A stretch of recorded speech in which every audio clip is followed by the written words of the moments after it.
the party what your new ability or newfound abilities are? Yeah, I got two of them. I have what they call unfailing inspiration. And my inspiring words are so persuasive that others feel driven to succeed.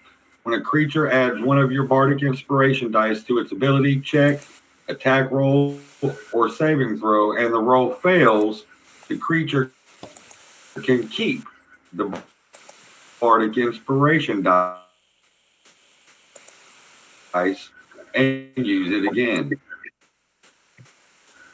That's one. Number two is called universal speech. I, I have gained the ability to make my speech intelligible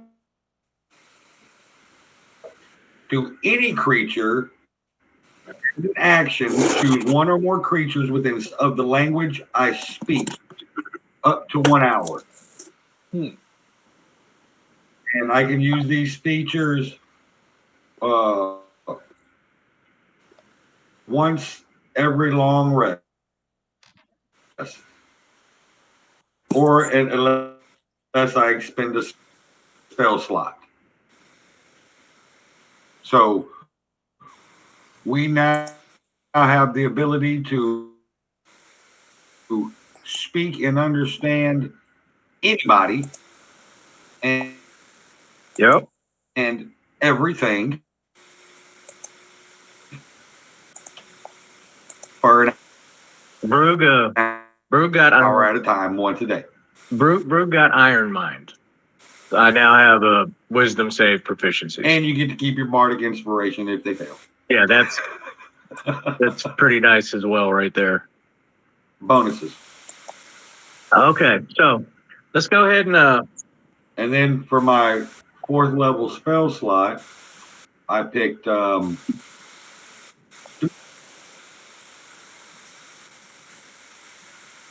don't know if anybody heard you, John. Which is clutch.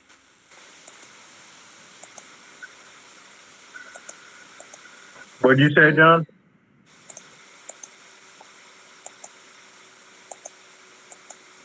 Yeah.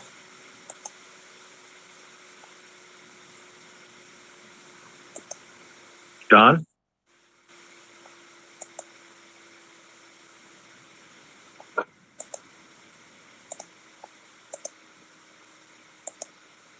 Now he's muted. I didn't hear his 4th level spell slot. He can tell us later. Yeah. I think he told me already, honestly. I'd have to look at the... Okay, so JD, let's go ahead and we're going to speed this up a bit. You guys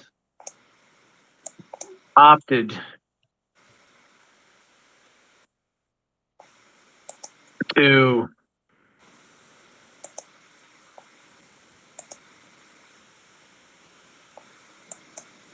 well, it'll charge up for... Let's just speed this up. You guys arrived back at Serenlia. And I said nothing. You said you were telling us what your spell was that you chose, but it like cut out and nobody heard it.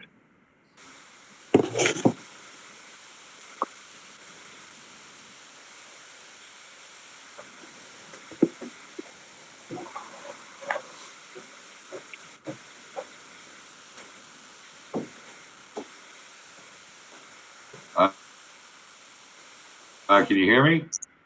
I can now.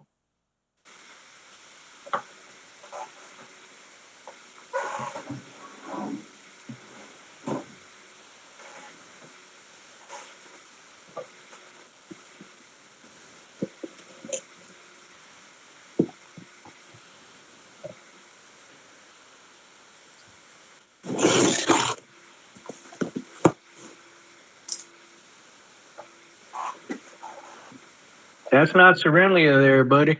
I know. I'm looking for it. That's Not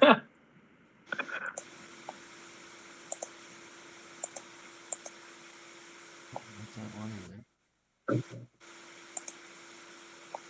It's got all the tents in it. I know. I don't seem to be able to find it in my scenes. Oh, damn, we lost John.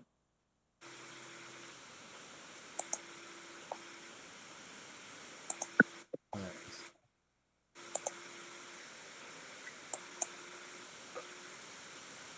Yeah, there we go. Just throw a couple of terrain maps around that central map there. yeah, I did. Thank you, sir. That should be great. Oh, nice. And all the squares match up too. Most excellent. Most excellent. JD, is there any way you'd be able to screen share that to the messenger? I'm not sure. Okay, that's no big deal. The excuse me. See if I can pull this up without it glitching on me. Sorry, fellas, my computer's old. We know, buddy. We know. It didn't want to work. I think it was, I was talking and then you would hear it like 2 minutes later.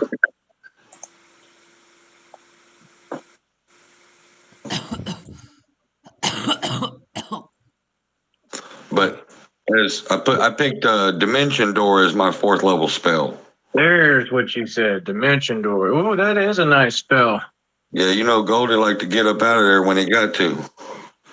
You can take somebody with you on that spell too. That's what makes that nice. Yep. Sure can. You know, somebody like if Crimson, like the way Crimson, the situation he was in, that'd have been a perfect poof. Get him Yep. out of there. Yep. And it's up to 500 feet. Yeah, it's a good chunk of. It's gonna take you right off the game map. Mm-hmm. It'll take you right off the game map. Just tell me what direction your icon needs to go to. That's right. Yeah, I saw that one and I was choosing between that one or that something Psychic Lance. Oh, dude, Yeah, that's a Psychic nice Lance. one too. That one, those were the two that I was like, ooh. Oh, I almost forgot. Crimson also had a balloon pack. A what? The balloon pack? Okay. Is that like? Can I take the balloon pack? Yeah. Brug already has one. Dagus doesn't need one because of his armor. So yeah, Goldie could have the balloon pack. Sweet. See, the way we split up those balloon packs up was one for Crimson and one for Brug, because Goldie's little enough that we can just grab Goldie and jump. You know what I'm saying? Yep. Or levitate up, whatever it does. But I'll send you what a balloon pack does later today. Okay. It was part of the stuff we got out of all the out of Armory. Part of that broomstone technology stuff Yeah. that we've been gathering up. Right before we procured the boat. Yep. The Osprey. Okay. So you guys have returned to Serenlia.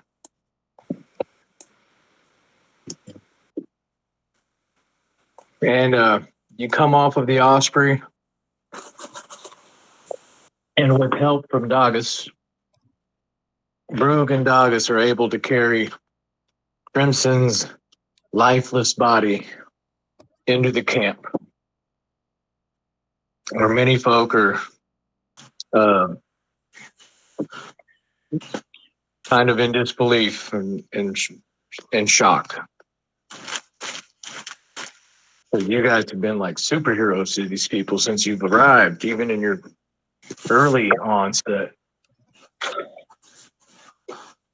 The camp is pretty full, man. There's still a lot of the wild folk there, the ones that were displaced by the Boulets. One of their chieftains is there. But you guys are back in Serenlia, so what do you wish to do first?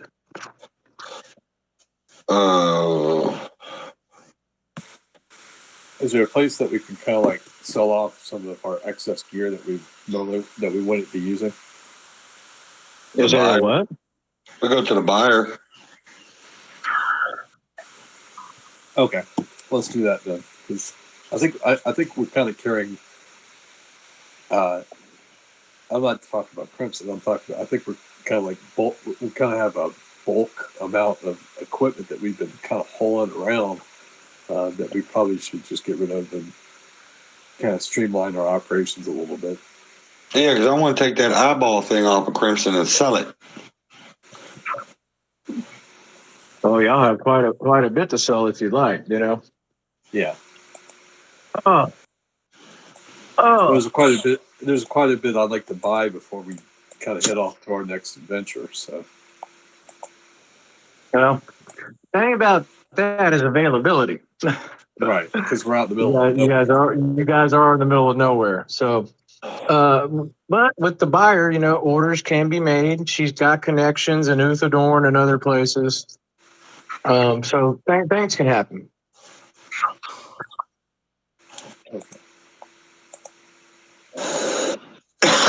Morgo sees you guys carrying Crimson's body through the tents, and he looks at y'all kind of mournfully and says, did you lose him?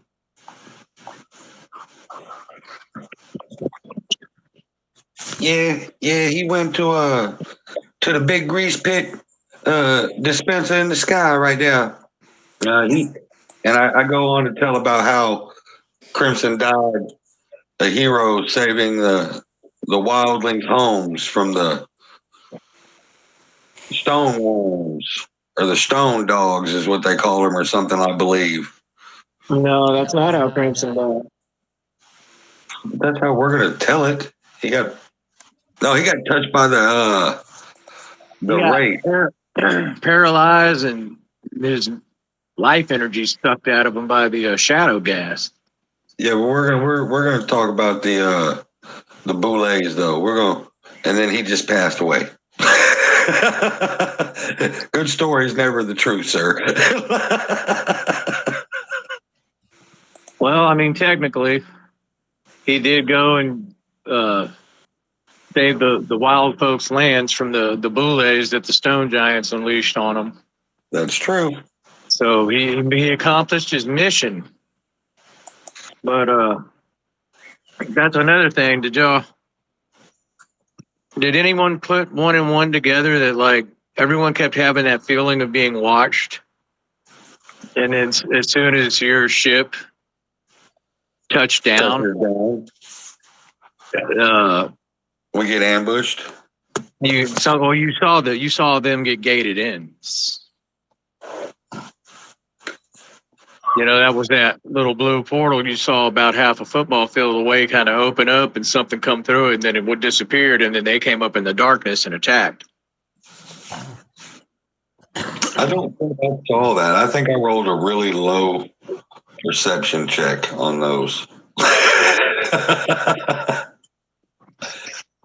Per usual for I me. think Crimson was the only one that actually saw all that.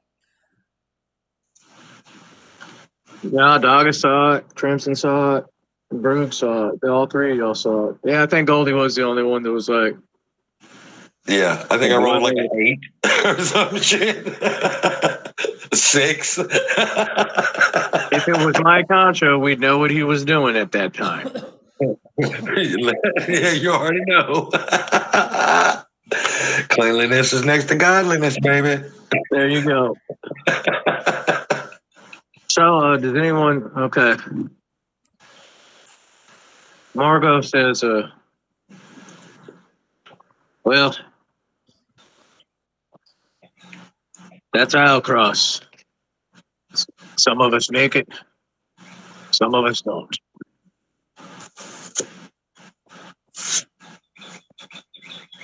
Bruce is tired of carrying him. He's going to lay him down out by that fire outside of the buyer's tent.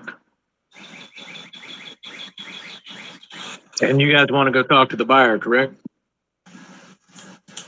Yes.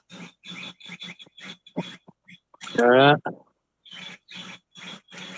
You guys approach the tent, and y'all want to hail anybody, or I can't say knock on the door, but you know what I'm saying. Well, yeah, you introduce. Goldie's always going to be introduced before we go into a room.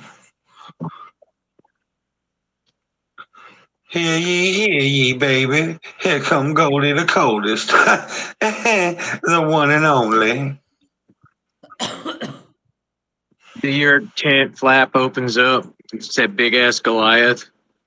And he looks down at you and he just kind of shakes his head a little and pulls the flap open to let everybody into the yurt. Oh, hey, big guy, I got something I need you to do for me. Goldie had scratched your back once. You do me a favor.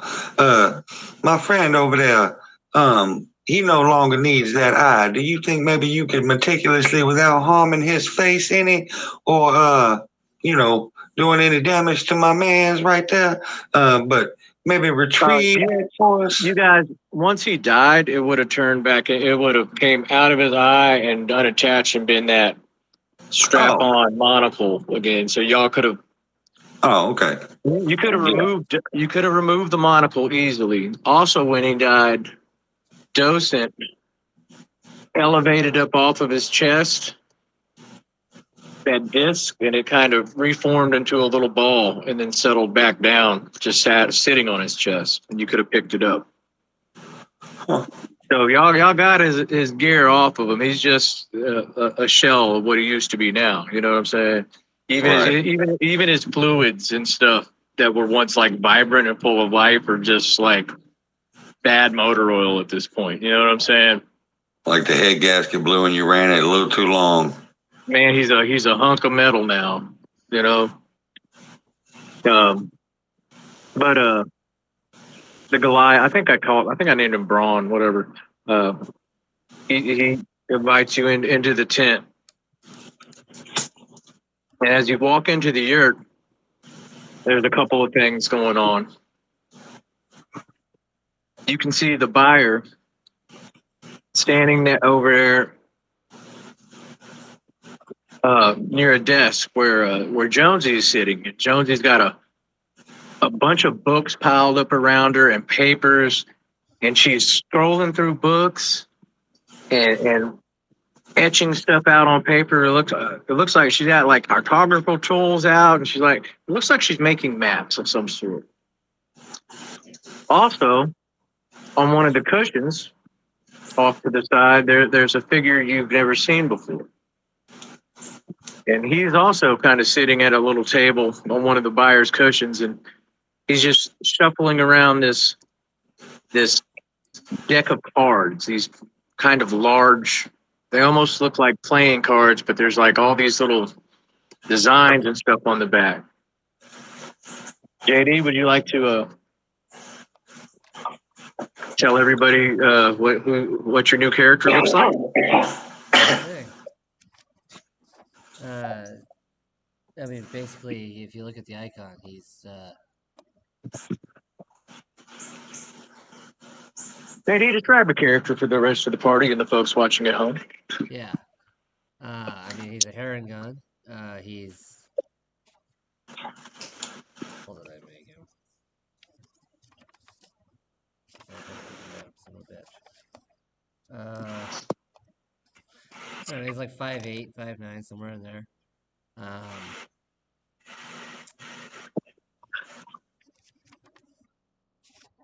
Blue hair. His eyes kind of glow. They're almost like a milk white. Yeah, he's wearing half plate. God is wearing a breastplate. Sorry, yes, breastplate, not half plate.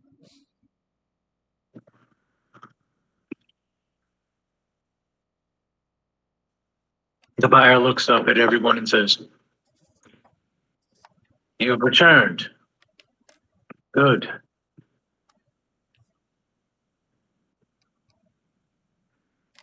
She says, I assume you were a success. And then she kind of pauses and she says, where is Crimson? Or she doesn't call him Crimson. She calls him Cedric Deer. Oh, baby, he went to the big machine shop factory in the sky. But he laying out front by the fire right now. Her head kind of sinks a little. She says, I am sorry. She says, that loss affects me. I have known him since his creation. She said, before any other business concludes here today, I would like to apologize to all of you. I was rather harsh with you all the last time we spoke. And you wanting to go home and defend your people is noble, and I should have understood that. I am just... I've been here a long time, and I not only sought to return home, but I think there's something that you must understand. Have a seat. And she turns to the Haragon sitting there. And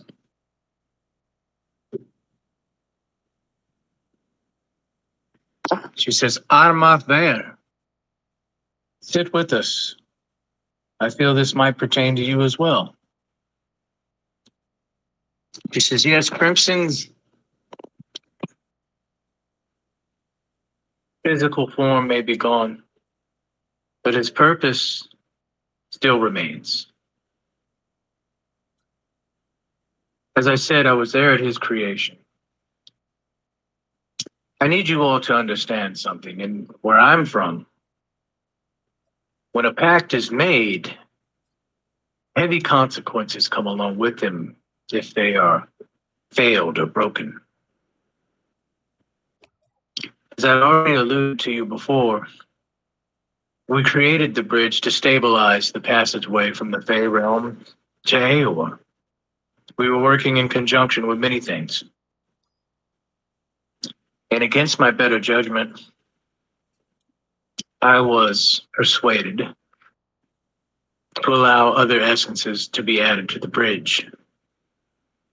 One of them being the essence of shadow. Now, there's the plane of shadows and the Feywild are very close to one another. By doing so, we weakened the veil between the two more than it already was, and something came to pass. Beings from that realm began to invade the Feywild. They were like us, but they were not us. They were elves, but not like we Eladrin. And she looks at Davis. She said they were Shadowkai, or Shadow Elves. And as alike as we are in appearance, our views and our beliefs are very, very different. And it wasn't long before war came to the Feywild. There was a elven noble, a lord of that realm, who fought against these Shadowkai's invasion. But they were so foreign to us, we were losing badly. That is when this creature, our lord, made a pact with something else that came through.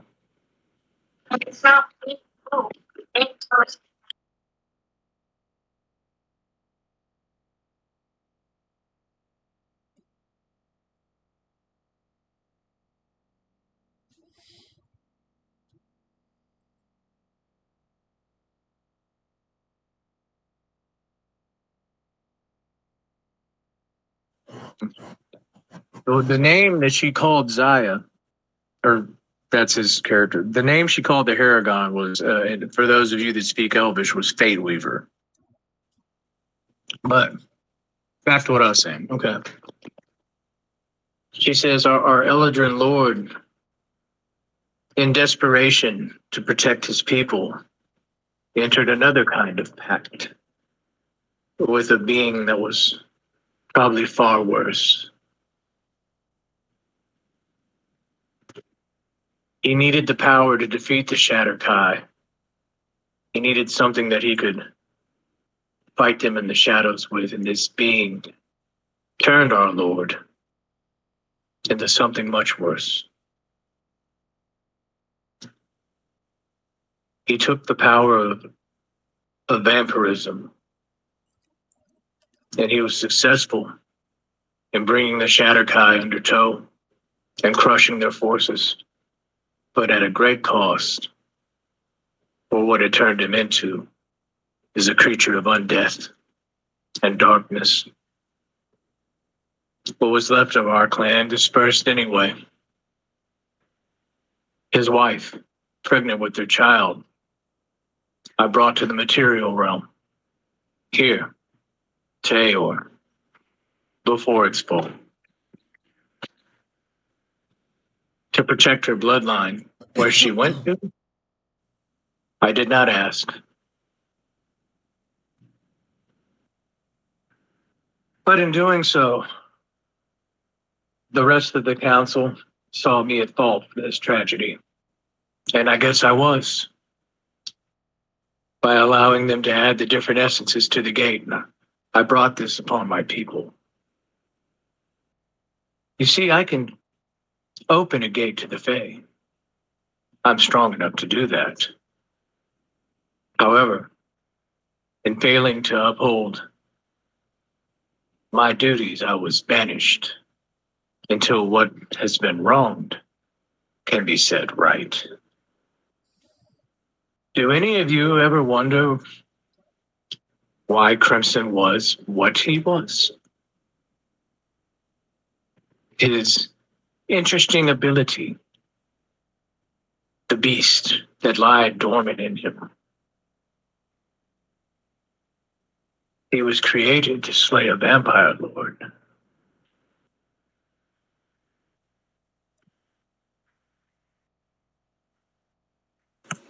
Well, it's always good to know the nature of things. Maybe that's why he turned into that big old dog.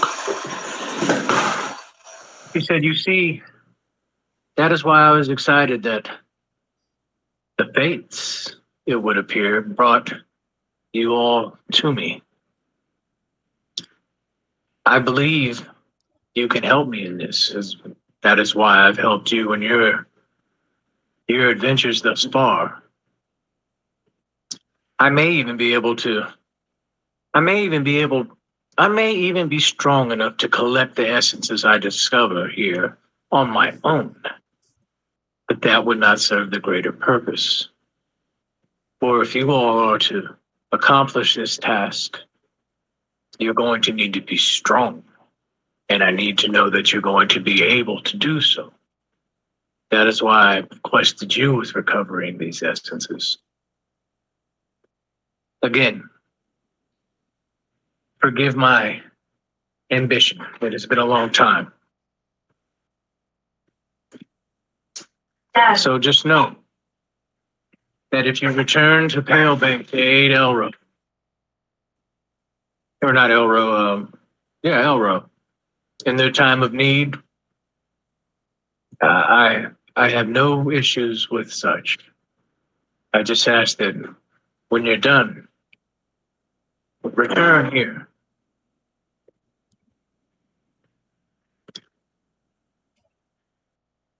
And I will continue to aid you all to the best of my capabilities. Oh, Goldie got business in this place right now. He got something going on. You know what I'm saying? What we had talked about earlier, baby, it's popping off. Goldilocks is coming to fruition. So you definitely gonna see Goldie again. Unless I die. but I don't have no plans on doing that. You know what I'm saying? Yeah, baby. She smiles. She says, "Good. I'm glad that you said that. I have something for you all." And she goes to one of those chests and pulls out a bag. She says, "This is from Uthadorn. It is for the items and such that you brought me on your last return. There's 1,500 gold pieces here. However, for you, Lambe Celebrin, if you would let me keep your share, it would go much to the materials required for something I'm working on you for. Now that I know you're returning, I will continue that process. What say?" Well, that's a hard decision right there because I need some money to start my project. I want to get my establishment up and running, if you will. You like running, yeah, make it moist, baby. But I have faith in you. You have not, done Goldie wrong, baby, by any means necessary. So, I tug on that fur coat, that owlbear, and this thing has kept Goldie warm, baby, through the coldest of nights. I was snuggled up next to a fat dragon lady, all warm and cozy, wearing this thing. So, yeah, I'll take a chance on you, baby. I'll take a chance on you. She nods in appreciation. And she looks over at Brahm, who's went back to work at another table in the yurt. And he's looking at her as if waiting, and then she nods. And he keeps working. And what you see he's doing, he's got those mithril tools that you gave him. And he seems to be crafting what looks like a basket or a hilt. And it looks like a feathered wing curling over around. And next to him on this work table where he's etching these feathers into this basket hilt, you can see the two little broomstones that you brought her.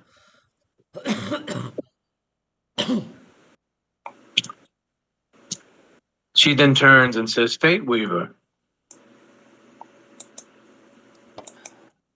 is it true your mistress despises the undead?" Yes.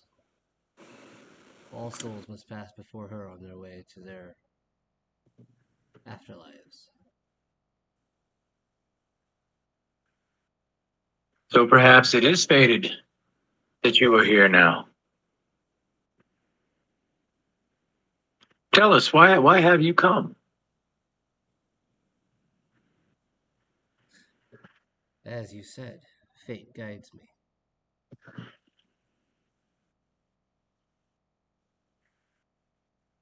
She says, "Interesting."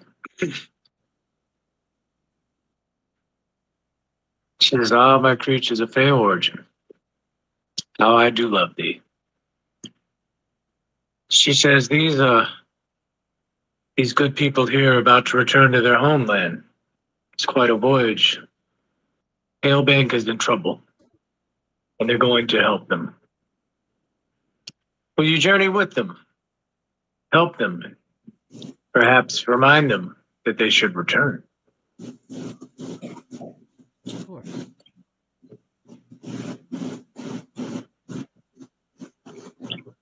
Okay. Now that has come to pass, the next order of business. If you're here, I take it the stone dogs have been dealt with. Oh yeah, baby. Them big hard-headed jokers. Ooh, they was something else. Couldn't get me though. Oh no, Goldie. Nope. The coldest, baby, slippery like a wet hog. Is that how Crimson fell? No.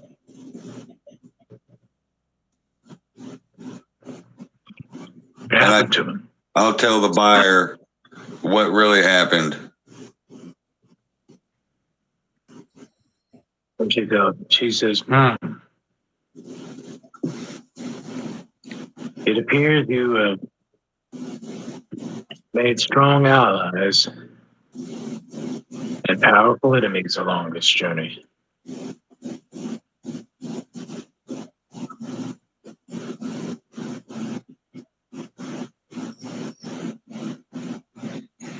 Well, you know, everybody can't like you, baby.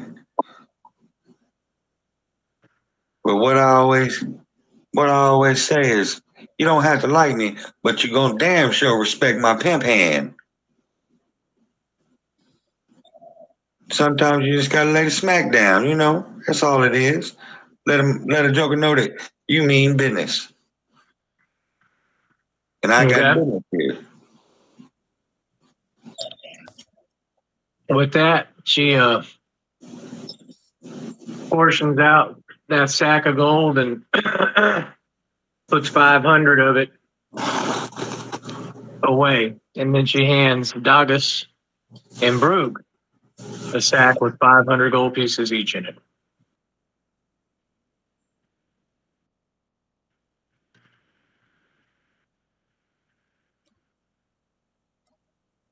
She says, I see you're wearing Crimson's cloak. Do you have any plans for the cloak that was crafted for you? None. I am the buyer, after all. Well, how about a fair price for it back?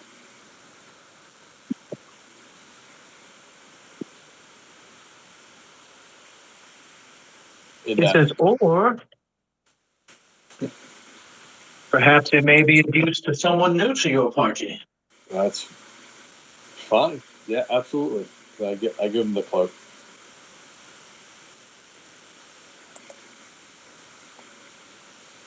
All right, Fate Weaver, this golden-haired, gleaming elf in this gold-hued armor with a cape that looks like dragon wings hanging off his back hands you a white winter wolf fur cloak. Thank you. Goldie says, that's gonna look good with your eyes.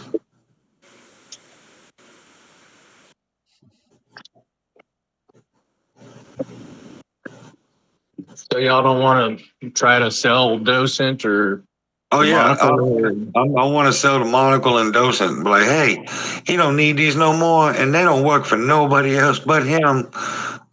Maybe you would like to do something with these. Oh, Mrs. Buyer, Mr. Buyer, the buyer, whatever you go by.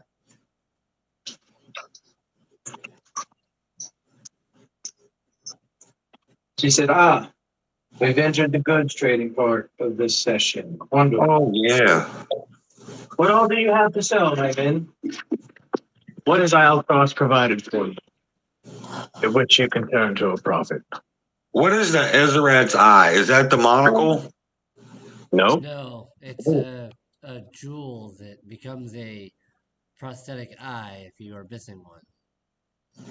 Oh, okay, okay.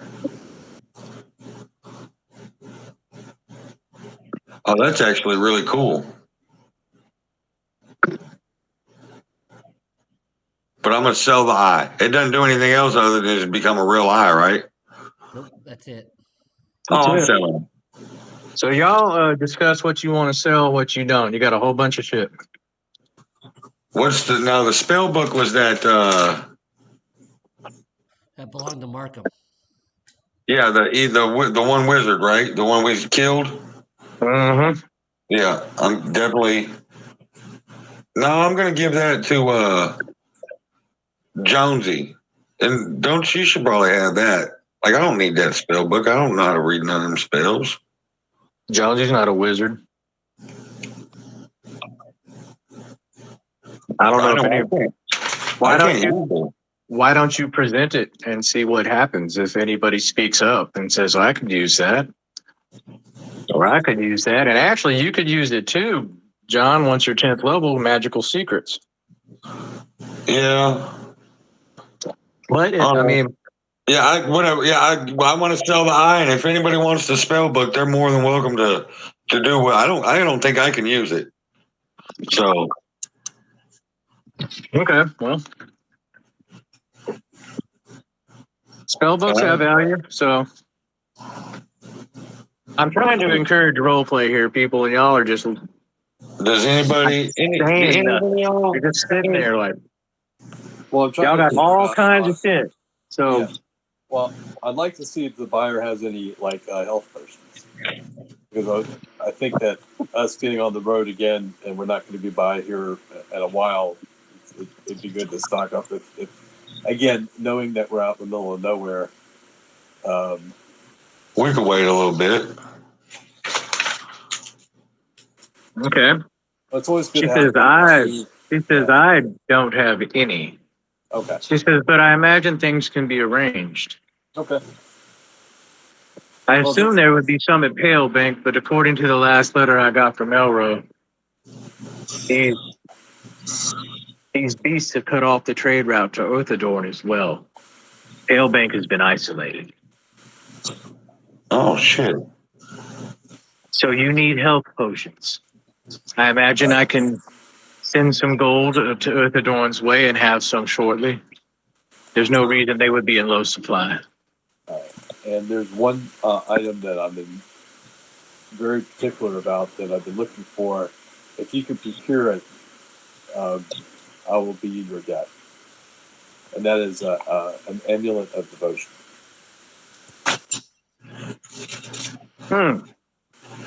It's not. That is a powerful item for those of faith.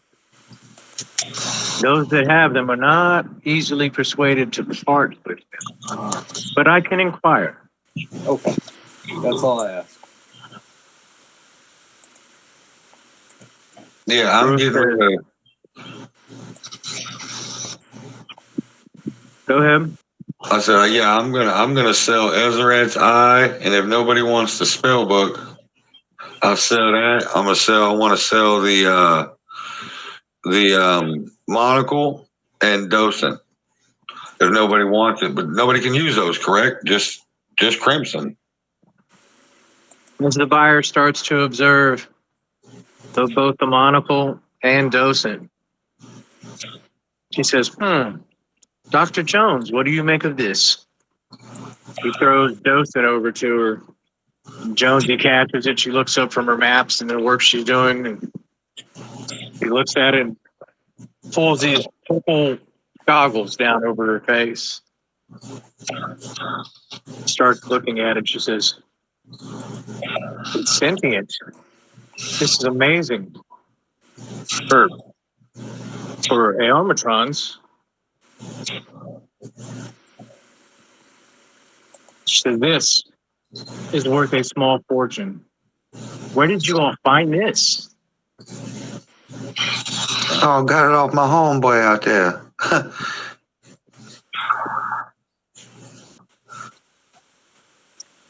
One of the things we get from Armory. Lots of stuff there. Stone Giant's closed it, though. Brugator says. And the buyer says, yes. The treaty. How's that coming? Jonesy says, well, I've been pouring through these books and I haven't found much on it anywhere. Perhaps the chieftain of the wild folk would know more about it. It is a relationship I would like to rebuild, though, because I want back into Armory. The buyer nods and says, very well. She says, I know a few artificers in Uthadorn, the ones who purchased your last the schematics for the what's it, gear? The gear thingy? Gearkeeper. The Crimson Soul, the Gear Keeper, and the Arm Blades, they would probably be very interested in both of these items. And I imagine I can catch a good amount of money for that. Ooh, bro, this place is one step closer to being for real. Goldilocks. So, Dagas, you seek greater devotion. Goldie, you are in chase of your whorehouse. That's just not nice. I like to call them ladies of leisure. What of you, Guathbetta, dear? She looks to Brug, and Brug looks at her and kind of shrugs, and he says, Brug good most, except one thing. Brug have Rowley now. Rowley good weapon. But Brug other spear is no good against lots of things we fight out here. I stab it, but it does not hurt them. She says, well, they're some of the finest weapon crafters in all of Exandria and Earthadorn, the dwarves. I imagine I could put an order in. Or, again,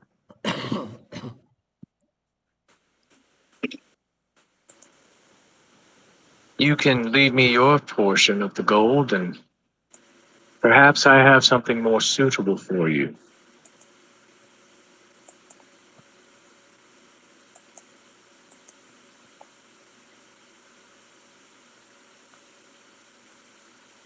Bruce says, Brug no need money.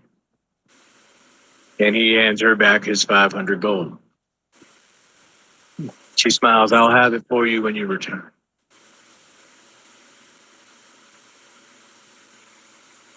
So now that all the business has been taken care of, y'all are all sitting there. There were no health potions at all. I just want to make sure I heard you right. What's that, Mike? I said there wasn't any health potions at the moment, but they'll be looking for them. Your order I is mean- for you. What's that? She's putting a list together to send to Earthadorn with those items. And she does. She writes all this stuff down. And Brahm looks up from his work on that rapier hilt, says, Stone Dog, you harvest no boule plates for Brahm?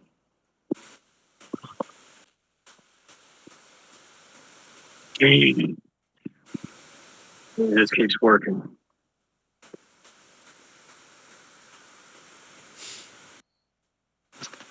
She says, a gift for the wild folk for when they return then.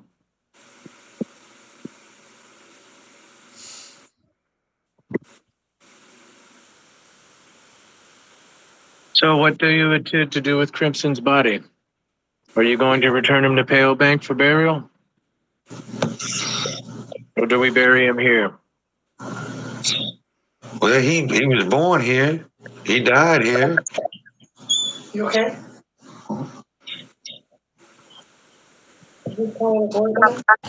He nods and says,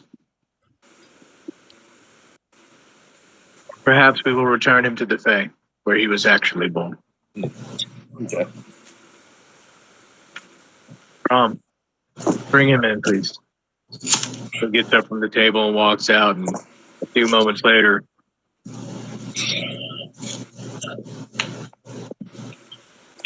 the tent flap pops open, and it's Morgo, the werebear dwarf. Oh, my girl. She goes, yeah, your girl. Hey, I think we've got a problem outside. Ooh. I jump up and I want to pop my collar. Oh, hell no. Nobody messes with my lady. And start heading out the door all swollen, the chest and whatnot. You know what I'm saying? All pimpish. But I am walking with a slight limp on the left side, but a nice gated Is it the pimp limp? It is the pimp limp, but with a very nice, smooth, gated walk. You know what I'm saying? Pop my collars. Nobody messes with my lady. Who Goldie got to take care of, baby? She's like, come on, follow me. And when y'all walk out, you can see Braun. He's got Crimson up over his shoulders.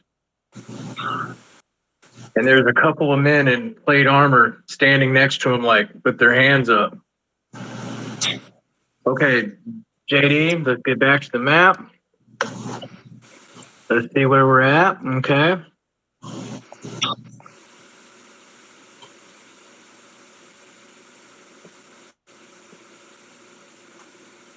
So y'all come out of the buyer's yurt. And I'm going to need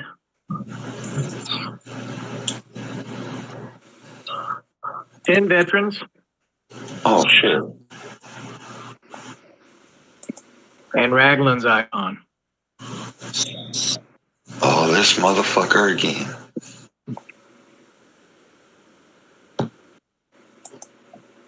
Should have killed him when we had the chance.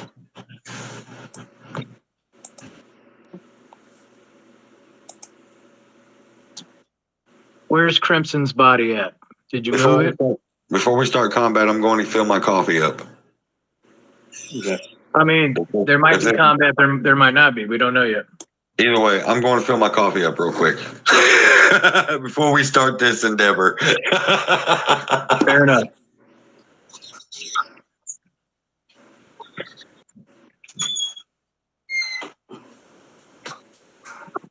Actually, guys, if y'all want, I need to cook these kids some lunch. Let's take a 5 minute. So, with me. Let's take a little break. That sounds JD, do you want to take your walk? Yeah, I can do that. okay. Okay, let's take a little break for a minute, and then we'll come back. Are we gonna? I got to cook the kiddos lunch. Okay. Cool. Yep. I'll see. I'll be on. Okay.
No,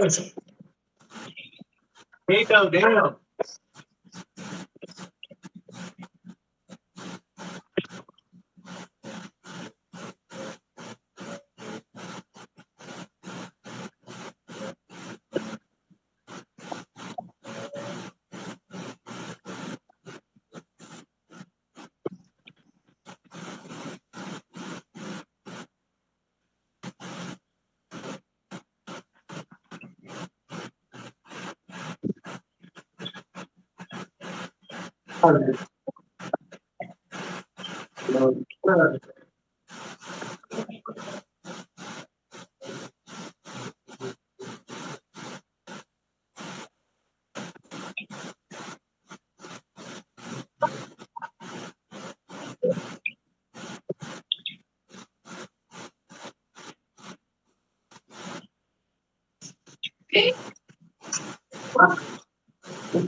Guess who's back?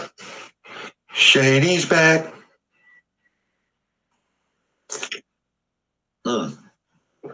That's hot coffee. Hot coffee. And coffee. Yeah.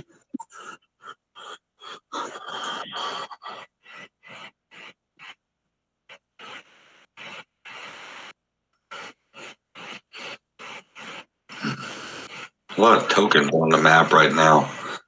It's kind of scary.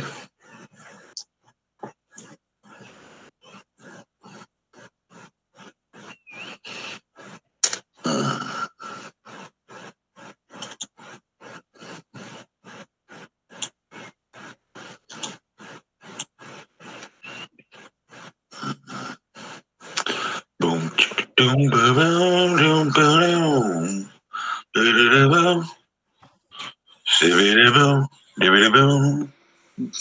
How's life been treating you, John? Oh man, well, it's funny you ask that, Mike. All right, lay it on me.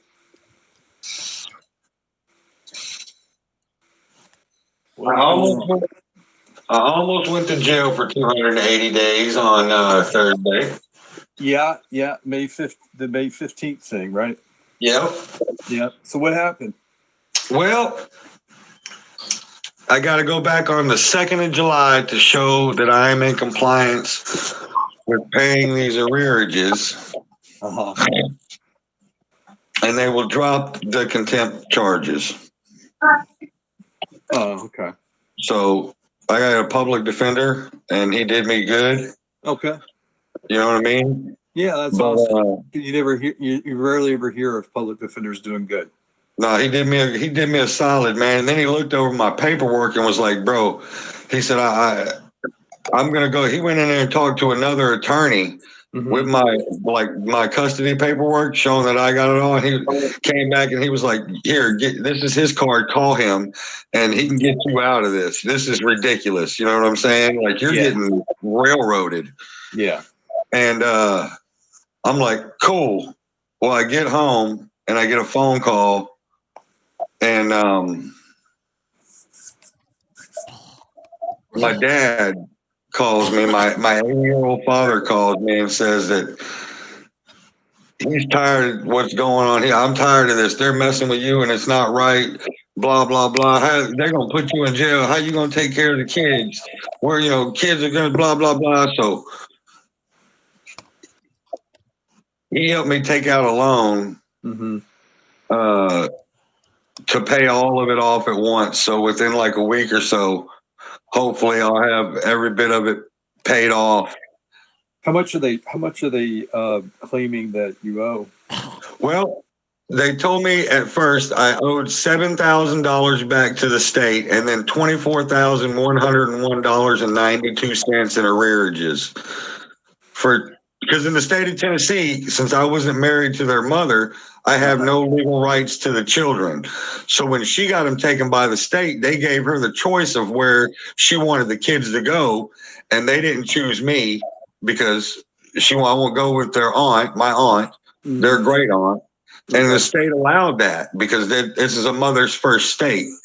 So for the 2 years that they were with the aunt, I was fighting the state and the people for custody to be my kids' dad. And it got granted to me, but I'm the only one that got stuck with all of the backlash, when in all actuality, it should have been their mother who was the reason for the whole kit and caboodle and to begin with. But I got the state paid off, the $7,000 to the state, and I got that $24,100 knocked down to $16,015.73. Wow. And I've done that while raising 2 kids by myself with no help. You're a Power Ranger, my man. No, that shit sucks. Well, it sucks, but you're powering through it. I ain't got no choice. They're kids. Who are they going to depend on if not dad? Good man. Dad's that guy. Yeah. And I've always been the type, man. I'm going to break you down, but as soon as you hit the ground, my hand's going to reach out. I'm going to help you back up. And I'll continue to do that until you slap my hand away and say, I don't need your help, and you get back up on your own. Then I've done my job. Yeah. Because you've got 6 kids, man. Yeah. What's your oldest? What's the age of your oldest? Madison is 20, almost 28. Wow. Yeah. You're and then Avery, right? Oh, she's got a kid. My granddaughter's 4, and then Avery, my second oldest daughter, she's 25. She's got 3 kids, a boy and 2 girls, and then my son. I get a phone call last night at 11:45 from the Oak Grove Police Department. They've got him in handcuffs because the Ryder truck that they were in moving furniture was reported stolen. So they were going to take him to jail for being in a stolen vehicle. Yeah, but I got him out of it. I talked to their cops once. No, dude, Oak Grove is. I was waiting until the motherfucker. Actually, that's what started the fight. They maced me for no reason on a traffic stop. And he reached out to grab me when I couldn't see him, but as soon as he grabbed me, I reached up and grabbed a hold of his vest collar, started whooping his ass. And his buddy came and rocked me with that fucking gummy stick across the back of the legs. And then they beat my ass. Oak Grove police is nowhere near like it used to be back in the day, dog. Yeah, they were just a bunch of good old boys back when I was living there. Oh yeah, the hell They did what they wanted. They didn't believe in the law. They were just like, we do what we want, boy. They killed that woman at that massage parlor. That shit was so it made unsolved mysteries. I remember that shit. That's where my ex-wife used to work, bro. Yeah, when that cop killed that, everybody knows he did it. He killed that woman. You know, and the city covered it up. Welcome to Oak Grove. And that was Oak Grove, Kentucky, back in the mid '90s, early '90s. Yeah, at least they still looked at body cam footage in because my assaulting an officer got reduced down to drunk and disorderly Right. because they maced me for no fucking reason. Oh no. I got that phone call last night, and then about another 15 minutes later, I got another one saying that because once I talked to the cop, you know what I'm saying, he went back and talked to my son, and then he called me back and was like, "Yeah, I talked to him, and there's no way that he knew that this was stolen, you know, blah blah." Neither did the other kid. The other kid was supposed to have been buying the truck so he can run hot shots. It was a rider moving truck. So he was supposed to have been buying the truck. But I think the guy that he was supposedly buying the truck probably stole it. Oh, wow. So both How of did your them. son even get involved with that? Well, it's his buddy. He was just helping the guy out, helping him, you know, run a load. No big news. Because the other kid thought it was legit. He got paperwork and everything. You know what I mean? But apparently he got fraudulent paperwork. So the guy that sold it to him is I would imagine they're going to go looking for him. You know what I'm saying? I would imagine that's true. You know, but they let my son go. They let him go last night. But unfortunately they took his buddy to jail because he was the one driving the car and all the paperwork is in his name. Oh. You know what I'm saying? Well, yeah, they're gonna. If the paperwork's fraudulent, his name's on it. That's not good for him. Right. So, but they took him to jail last night. But they let my son go. Did they charge him with anything? Ah, good. JD's back. JD, No, they go ahead didn't and I'm charging with nothing. Okay. let's get numbers on these veterans, please. That way, if battle does ensue, I'm not confused about who's getting hit. Oh, since everyone's back, and you guys come out of the yurt, you can see Brahm standing there with Crimson on his shoulders and these three soldier-looking dudes surrounding him. And off to your right, standing there with two more flanking him, is that dwarf from Palebank. And as soon as you come out of the tent, he says, let's not get jumpy here. I'm here on official business of the crown. Behind him, you can see more of these soldiers, and they're next to a wagon that looks like it's got a crow's cage in the back of it. And some furry Shetland mule looking ponies to tow it. And they're all standing there next to the wagon over here behind them, probably. Actually, they're about 100. They're still too close right there. So let's put them over here. Golden says, "In here, the crown. These are wildlands, baby. Ain't no king around here." He says, well, you got to see here. Morgo says, yeah. This is Serenalia. There ain't no crown. He says, granted, it's an outpost, and Uthadorn is our benefactor, and technically Uthadorn belongs to the Empire, but they have sovereignty. And so does this place. So what business is it here that you're wanting? Is I'm glad you asked, fair lady. As you see, I have here, he reaches into his pouch, he says, warrants for the arrest of the company known as the Feorian. You see, that dead one over there murdered one of the king's soldiers when he was just wanted for questioning. And the other three here, well, they may have kidnapped one of Balin Poe's stone, taken her against her will, and I'm here to make sure these ruffians haven't done anything to her.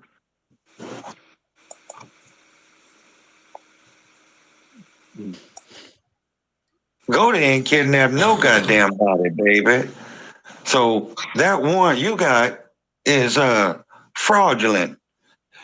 Does there a warrant for you trying to kill us? You got a warrant for that? Trying to kill you. Y'all took a shot at me, if I recall.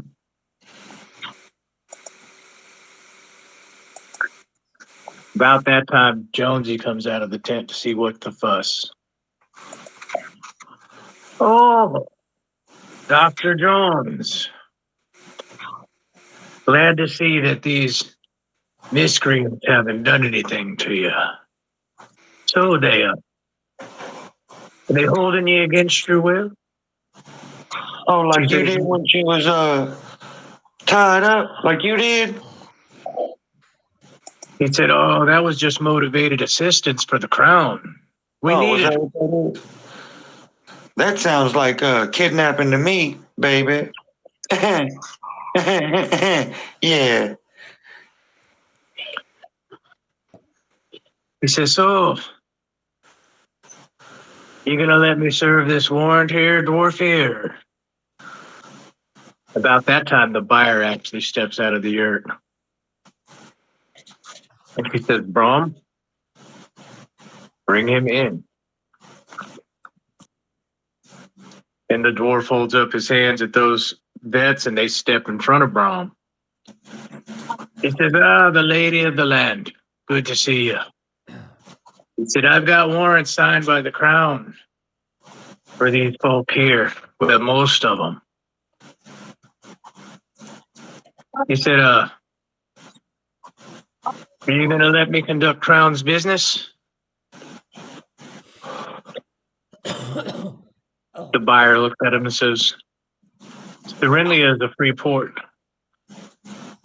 The crown has no authority here, nor does it have any authority on Isle Cross. No, not yet. But it does have authority in Balin Post. And that's where these crimes have been committed. Goldie didn't commit no crime. You ain't taking me nowhere unless I want to go, baby. The buyer looks at him and says, you come to my home, threaten my people. I will go as far as say this. If you lay one finger on any of the inhabitants of Serenlia, I will salt the very tundra with your blood. All of you. Oh, shit. Okay. Well, don't be too hasty now. As I said, I'm here in official business. Tell you what, in good faith, give me the robot's body so I can at least collect on one of my bounties. You see here, it does say dead or alive. What say? We take the hunk of junk, we leave Serenlia be. However, I will be informing my authorities that you choose to harbor those that we may seem as criminal. Maybe even Goron spies is the word.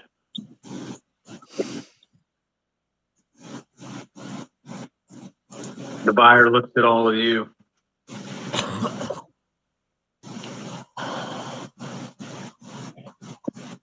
says, well, what made Trimson is no longer there. What do you say?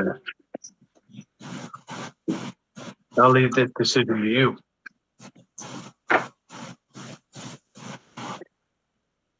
That's fine with Goldie. I'd only ask that I've been given the chance to say eulogy so that his soul is sent to the proper deities in which would be willing to take him.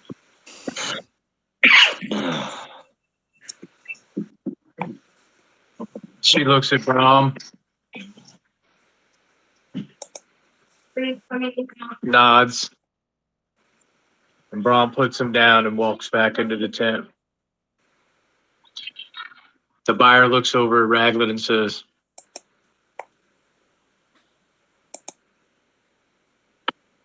take your bounty and be gone from here before I change my mind.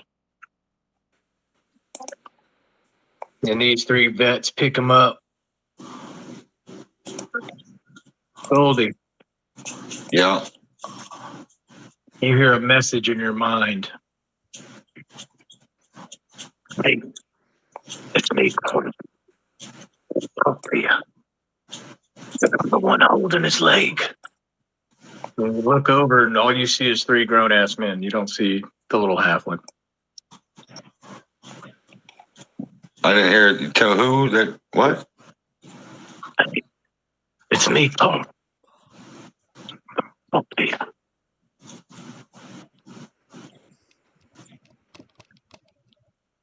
Okay. Yeah, okay, baby. Carl. Oh, the little fella from Bailing Post.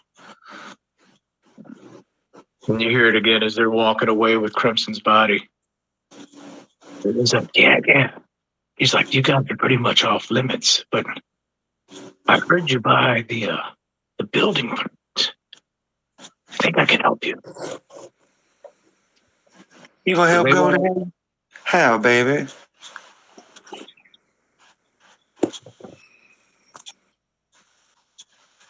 As they're walking further away, I'm almost out of range. He's like, whenever you get back, send word to Bailing Post for me. I'll tell you. They got you really want to build a leisure place? I'm your man. So these guys take Crimson over and load his body up on the wagon. Ah!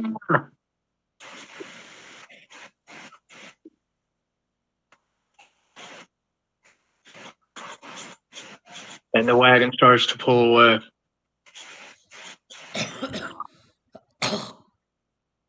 Raglan says, Dr. Jones, you sure you don't want to come home with a nice, safe escort? I'd hate to tell Wardlow that you chose to stick with these crats and you lose your little spot on the board. He says the only spot on the board you need to worry about is yours. He's like, Well, all right. Would I Well- understand? I would understand that she would be the one that he's referring to that we kidnapped, correct? Correct. And I say, well, those warrants you got, they're pretty much useless. You can ask her if we've held her against her will. It's very obvious, baby, that Goldie don't have to hold nobody if they don't want to be held. But I can get you there. It's just going to cost you something, though. You a whole lot, though. I don't like you. Feelings mutual, lizard boy. Oh. He says the warrants are what they are. You say they're useless. I say you watch your asses. I say your father couldn't grow a beard because he was your sister. Are you attempting to do something, John? No, I'm just talking shit. I was like, do we need any kind of checks going on here? I'm just talking shit. I don't like that dude. So they got and they start to walk off in groups.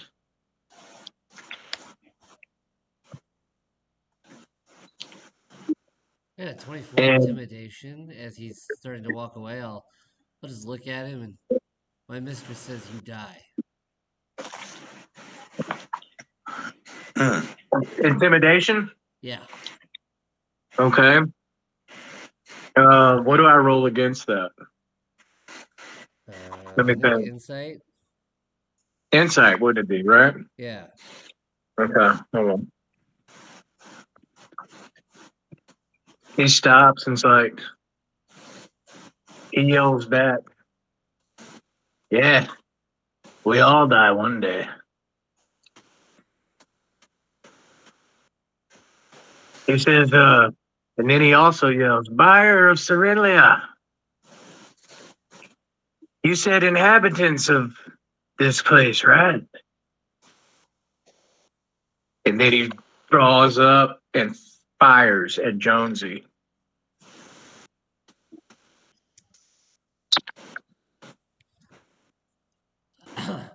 One point for precise strike. That's a D8. I want to cast silvery barbs. Well, just hang on a minute. That would give him disadvantage on his attack roll, right? I don't think you're in range of silvery barbs there, pal. I can't look it up. It's okay. I can measure the distance. I'm pretty sure it's What is it? 60 feet. 60 feet? Yeah. Yeah, you're not in range for silvery barbs. Okay. Well, I don't think I got anything else they can do. Okay, hold on. With my D8 for my precise strike, that gave him a +5. Jonesy's armor class is 18. Oh, he hit her. And 1d10, a 4d6.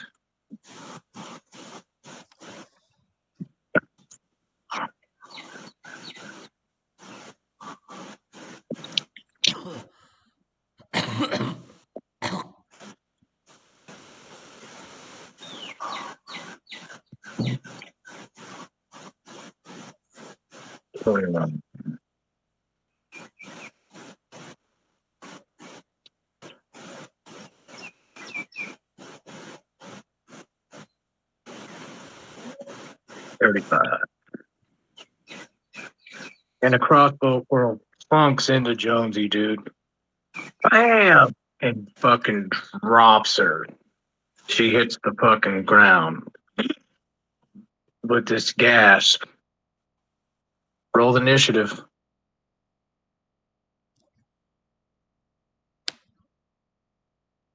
$17. Okay.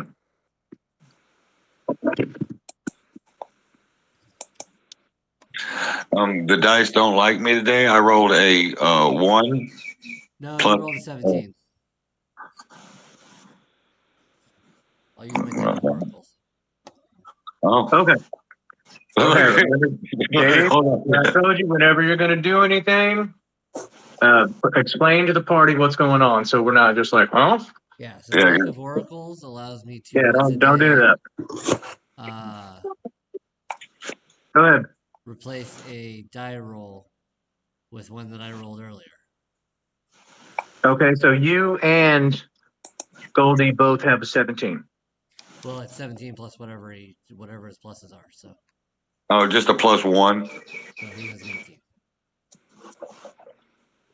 That's sweet. How many times can you do that? Once a day. That's badass, dude. It's one of his magic items. He's a pretty cool build, actually. Michael, what's your initiative roll? 19. Yeah, I rolled a whopping 1 on that one. Oh, Brug rolled horribly. I think I was going for a perception check for initiative. So Brug kneels down quickly to look at Jonesy. So he's like, I rolled an 8. I Oh, rolled an 8. So now let me roll these cats up. Let me roll Raglan. 14. What's his plus? Well, he's got an 18 as well.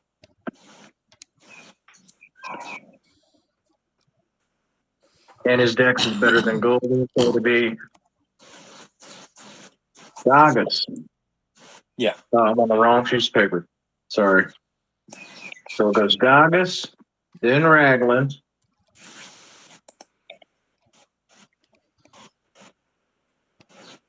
Then Goldie. Well, let me finish rolling these guys. Okay, so veterans. 16. 17. Shit.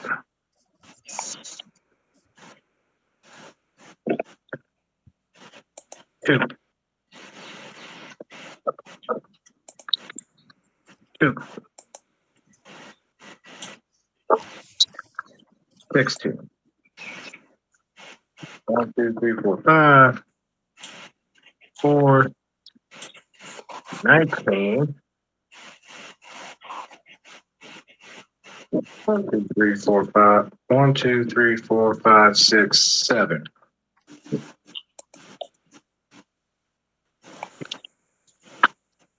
7, 10, 17. So I've got one going right after the Raglan, so that's vet 1.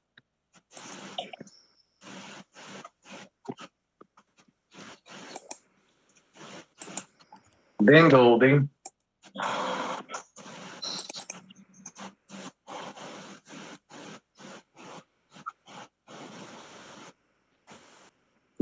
Zaya, what's your dexterity mod?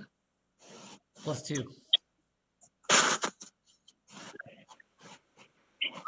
Well, 2 of them rolled 17, so I'm going to split the difference and put one in front of you, then one behind you. Okay? Okay.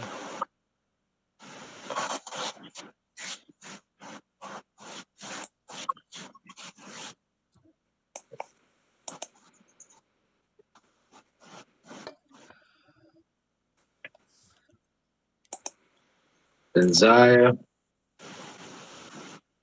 2.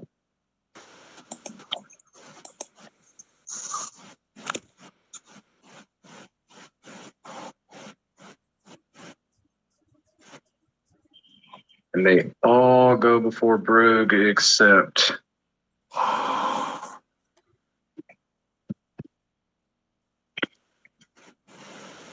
the 4. So 1, 2.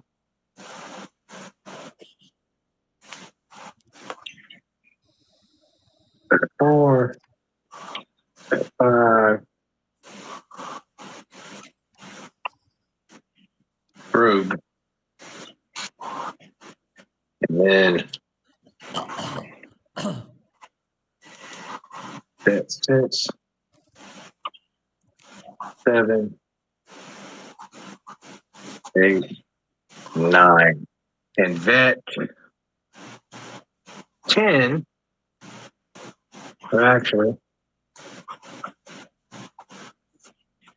we'll just say vet 9. Where's 10 at? He chilling in the car. Oh, get that off of there. Vet 10 is actually Carl.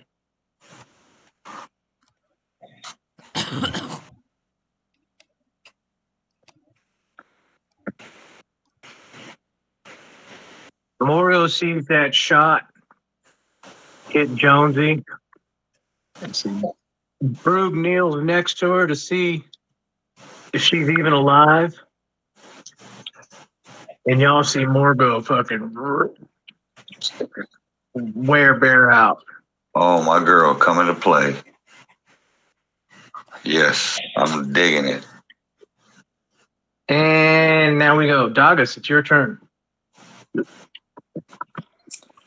Well, I guess the time for diplomacy is past. So what I will do is, oh man. So do I, just to have clarification, do I recognize that there's 2 just south of us, but I do see more coming? You see the screen, brother. Okay, so I see these guys Now, here. you do realize that those that are like 60 feet past you Uh huh. are out of your dark vision range. Right. Right. That's So you see what you see. You know which direction everyone else head off at. You know what I'm saying? But like you can see where the little campfires are. That's all dimly lit around there, or brightly lit right next to it, and then whatever campfire rules are. okay.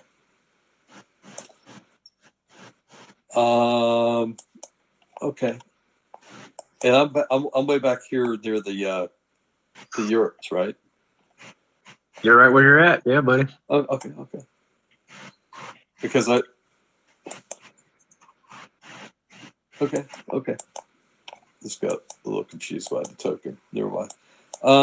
So what I am going to do is I'm going to move up 30 feet. 1, 2, 3, 4, 5, 6 to here. And as my bonus action, I'm going to cast.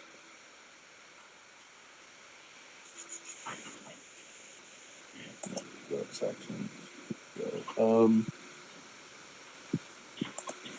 I know. Shield of Faith on myself. Okay. Shield of Faith. Yeah. There's your bonus action. That bumps your armor class to 22. Yeah. And then what I'm going to do is I'm going to go ahead and take 2 bow shots since I can't. Oh, I stand corrected. That's not what I want to do. I don't want to cast Sanctuary on myself. I'm sorry. That's not what I want to do. I want to go ahead and use my bonus action to jump. Michael, if it wasn't the bad guy's turn after you, you would be skipped right now. Sorry, man. Sorry. I totally flubbed that. I broke my own kind of rule.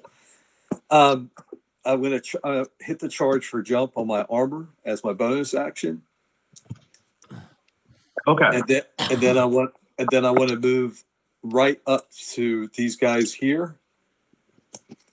And I want to go ahead and attack number 3 with 2 swipes of my longsword. Okay, and here we go. That would be a 13 to hit. Does what hit? I rolled a 13. Okay. Number 3.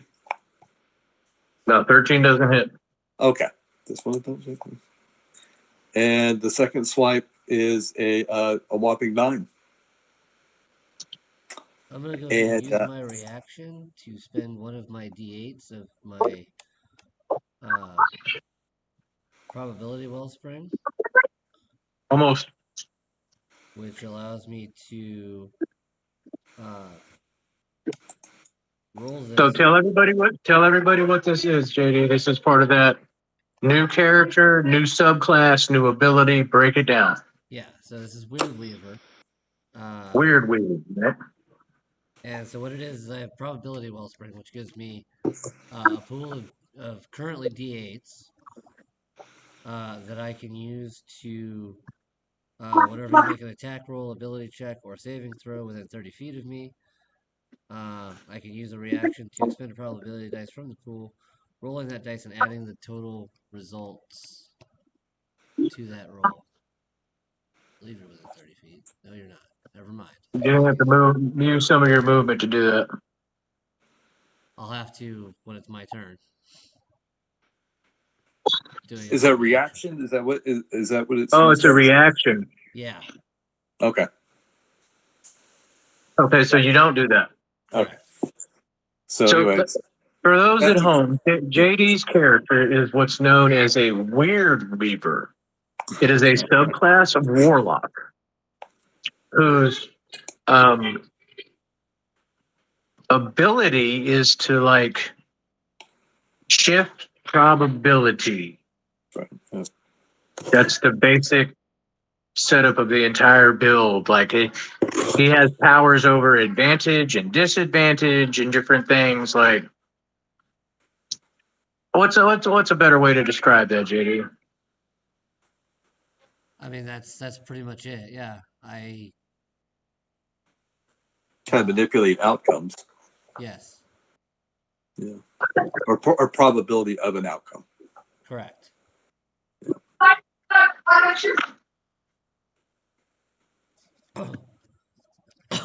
It's Raglan's turn. And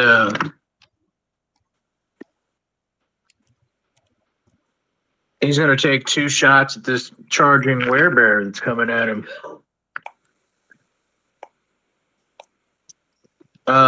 Steady aim. He's not moving. Sharpshooter. So I get a +5. Oh, shit. He critted her. Oh, shit. He critted her.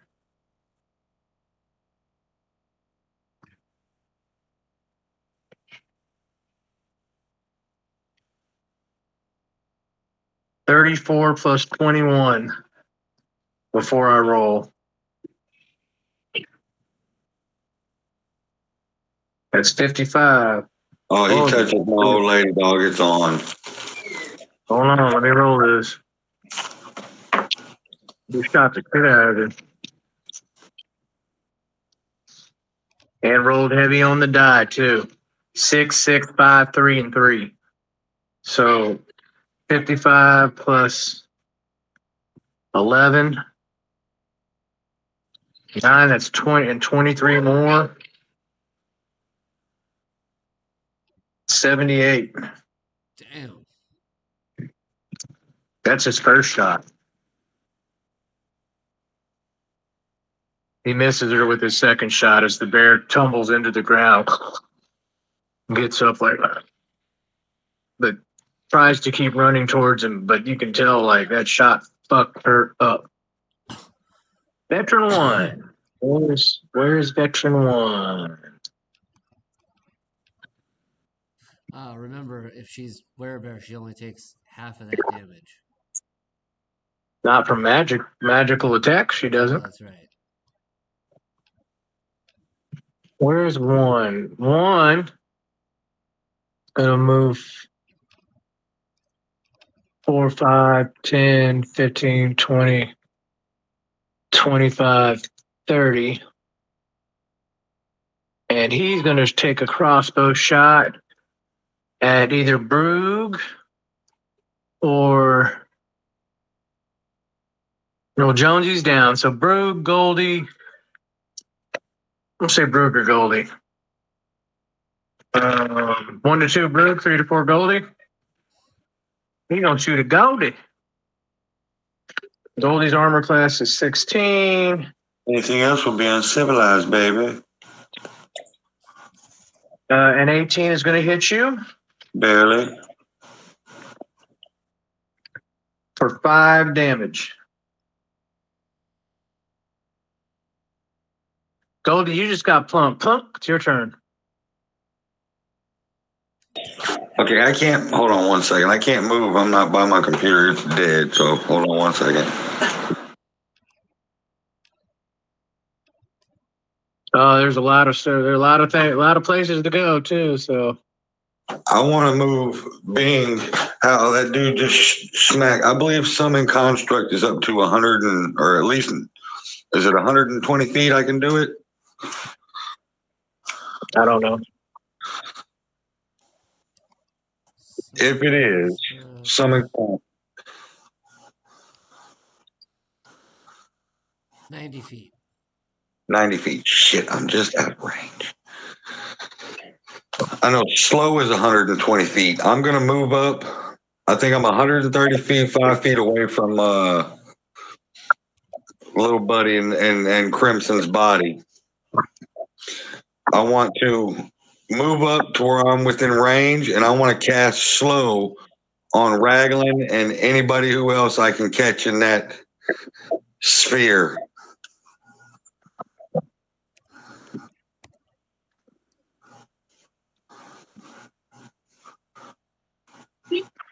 So that's DC Wisdoms, or is it a Wisdom save on slow?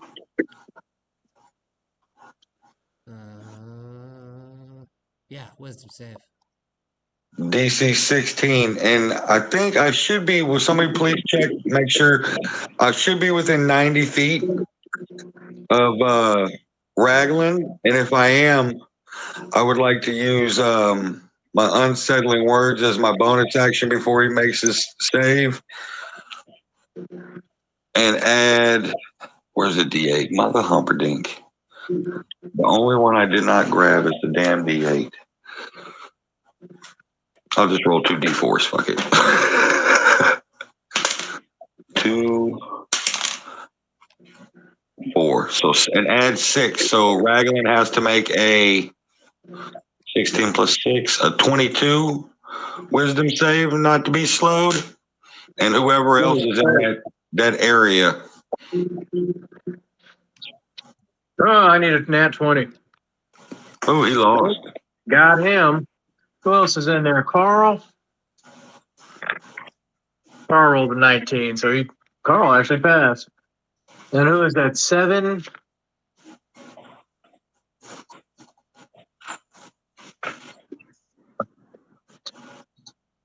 Why is that a 40-foot square? Is that how big that square is for slow? Yeah. 40-foot cube. Holy shit. Okay, so all these guys need nat 20, 7, 8, 9. So let's see. Nope. 7 is slowed. 8 slowed. And 9. Okay, you hit everybody in that cube except Carl. Let me mark these real quick. There it is, fellas. Slow. And Raglan is slow. There's the play right there, boys. That's pretty big time right there, homie. That was clutch. Well, it all depended on the pass or fail.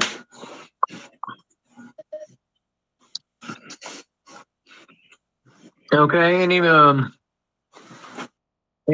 Mr. Goldie? Yeah, I'm gonna move back with my remaining movement. Back over by Jonesy. You don't have any movement left. Oh, then nope, I'm good. Okay, that's it for Goldie. It is now Bet 3's turn. I believe he's down here fighting Douglas. Yep. Okay, 1 attack. Misses. Second longsword attack. Misses. Short sword attack. Hits.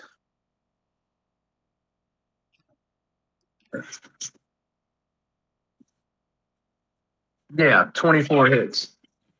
6 plus 3. Oh shit, max damage. Hits you for 9 piercing, Douglas. Hold on, guys. I'm sorry.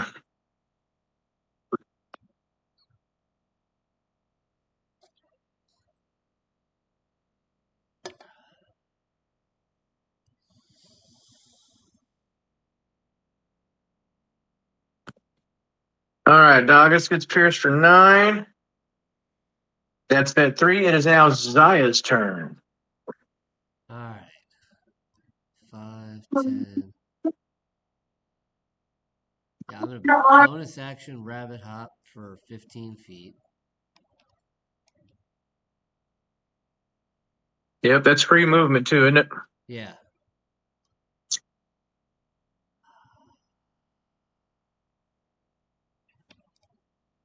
I forgot all about that rabbit hop. Those Haragons ain't no joke now. No, they're pretty cool. You made a Haragon, didn't Rascal you? Jack, baby. Yeah. My Scampion build. Scout champion. Yeah, that dude's a beast. Smelly rabbit stinky dude with the Australian accent.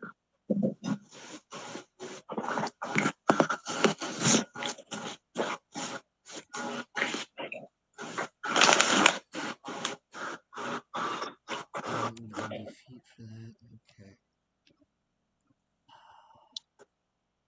Well, since you already slowed them, I'm gonna go ahead and hit Time Vortex on these other guys. At least some of them. Let me see. Okay, explain this spell because nobody knows it. Oh, just It sounds badass though.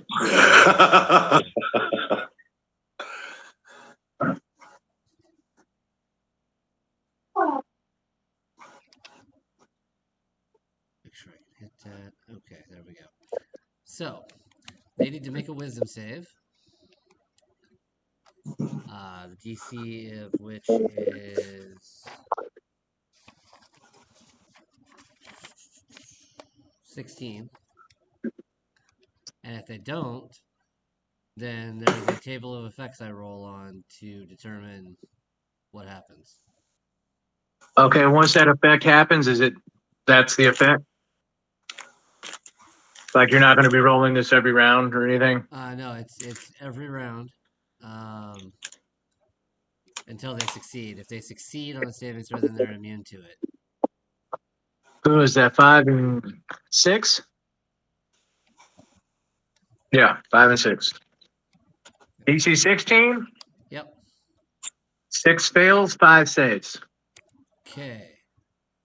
Number 6, we're going to roll a d10. 7. His initiative result is reduced by 5. He'll begin using this new initiative result on the next round. Multiple occurrences of this effect for the same creature are cumulative. So his initiative, he dropped an initiative order down 5 point. Damn. Yeah. Yeah, he thought he was going next, huh? He thought he had a turn. Somebody played a skip card. Uno reverse, bitch. I was about to say, reversed his ass. Ain't that something? Okay. It's always awesome. Let me see where 6 was in the initiative order. Hold on. Oh, damn. He was right after Brew, but now he drops all the way down to last. I can move that area. Oh, yeah. He also can't take reactions. So he's been vortexed. I'm going to write Uno over his name so I know he got Uno reversed. Right. I can move So it what 10 all feet is each round as a what, bonus so action. I'm sorry, I was talking. What was it? I can move it 10 feet each round as a bonus action. So. Oh, that little bubble or whatever? Yeah. The little area. Okay, cool. Was that your action right there? Yes. Do you have any bonus action or movement left that you want to use? I don't want to use any movement because I'm right where I need to be to reach everybody with my probability wellspring.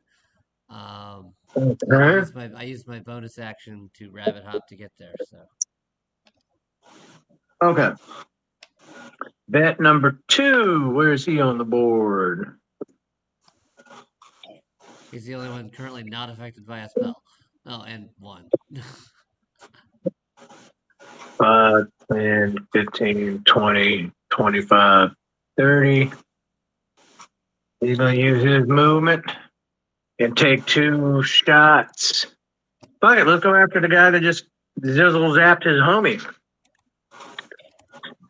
And both crossbow quarrels whiz past the Haragon as he dips and dives. He rolled a 2 and a 9, so I don't think he's going to hit you. No. Veteran 4. Where is Veteran 4? Is he down there fighting Dogus? Yeah. All right, first sword swing. Misses. Short sword swing. Misses. Long sword swing. 6 plus 16 hits you with a 22. And Shield of Faith would have helped. 6 long sword damage for a veteran. There's a choice between defense and mobility. So, well, your turn's coming around again. So 9 more damage to Dogus. okay.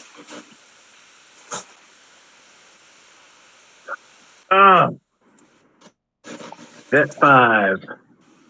So that puts me at 48. I got you at even 50 here, buddy. Where did I miss to at? Michael, you had 68 hit points. Remember, we talked about that. That's right. Yeah, I forgot. Okay, I knew exactly where those two went as soon as I said that out loud. Yeah. I think 5 is slow, correct? Yep. No, no, that's not. Where is 5? No, 5 is right next legit. to 6. He's the one that Yeah. avoided. Yeah.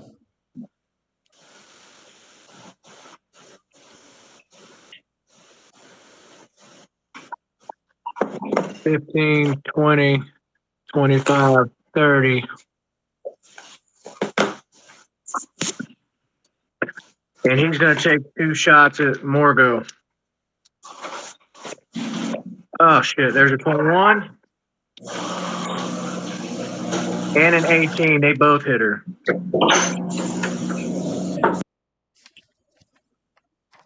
Ooh. That's 17 more damage. And Morgo goes down. And her werebear starts to revert back into normal Morgo. She got to about here by then. Goldie, your girl's down, dude. Yeah, I'm gonna fix that. That was that 5. It is now Broog's turn.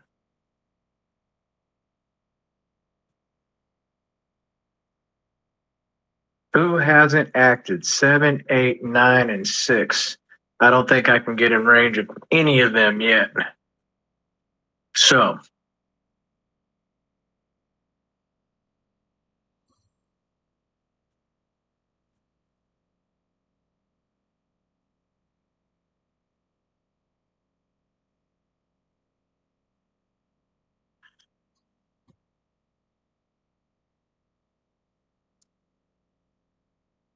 Raglan's pretty far away. I got 45 foot of movement my first round of initiative. So let's count this shit. 5, 10, 15, 20, 25, 30, 35, 40, 45 would put me here. And I don't think I can get to him, but I'm pretty sure I can get to fucking them.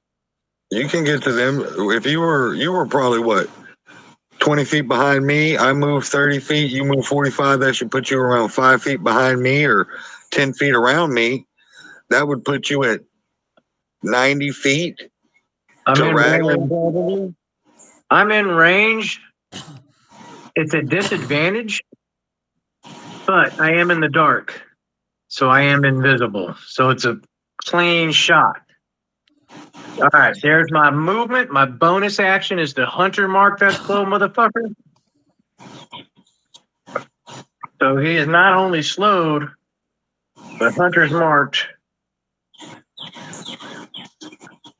And I'm going to throw a rally at him twice. Here we go.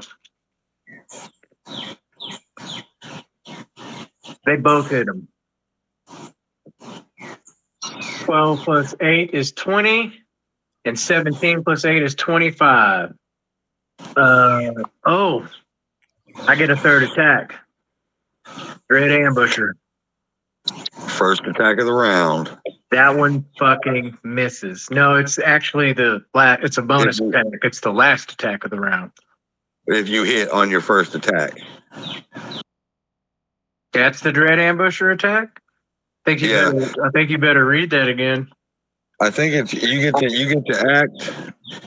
I think you only get to do it though if you hit on your attack with your ranged weapon, and then you get to do he it. gets I think to do that's it regardless. No, it's Is it regardless? I get the attack regardless, but it's an extra attack when you take the attack action. So it's the last attack of that round. Okay. I missed it anyway, but that's okay. He's hunter's marked, and I hit with both shots.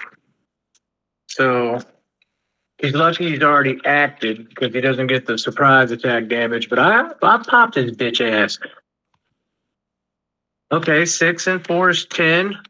4 and 2 is 6. That's 16. Plus 10, 26 damage.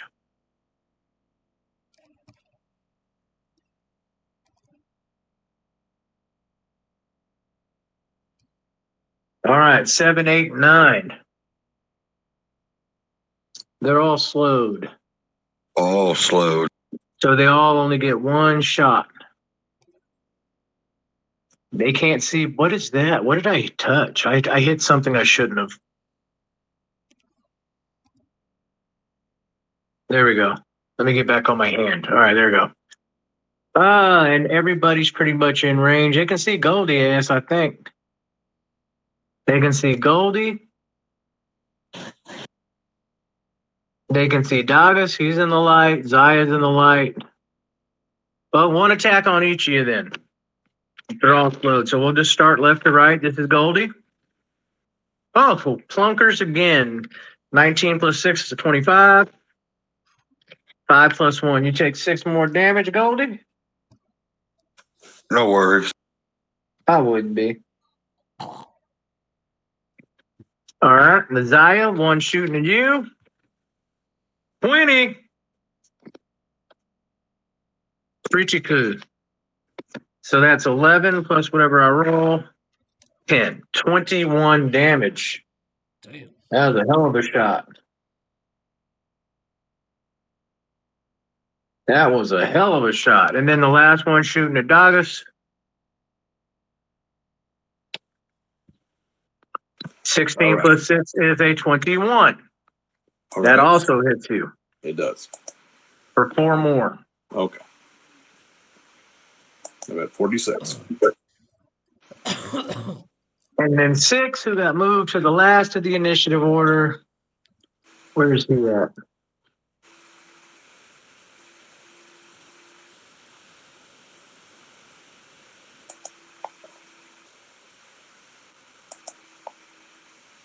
Oh, since he started his turn there, Did I get a resave let me double check. or reattempt to save?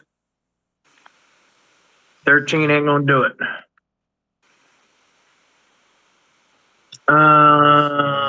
We must also make a wisdom saving throw to be affected. So here we go. 3. He is stunned until the start of his next turn. Okay, well that's it for 6. Stick is the last right. He's stunned. Okay. We're back to the top of the initiative. Sorry guys, this is a long combat with a lot of moving pieces, so I know it takes a while for your turn to come around. Hopefully, you can take time to figure out exactly what you're going to do on your next turn. Roger that. Doggett. Clearing it up for godliness. Let me see. Let me think about what I'm going to do here. No, what I'm going to do here is I'm going to, as my action, I'm going to go ahead and go ahead and take a swipe at number 3.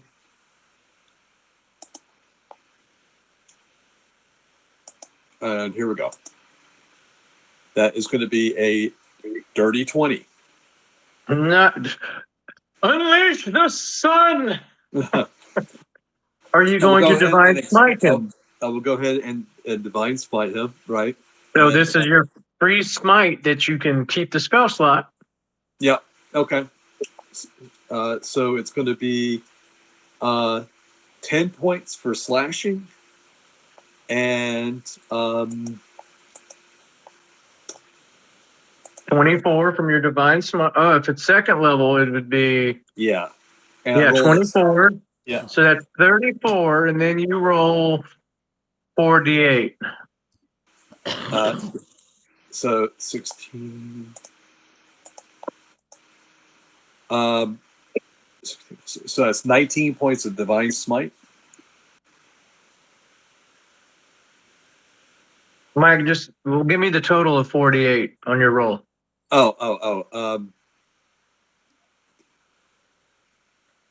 Like these aren't like Yeah, damage is damage. Just get the dice right. 19.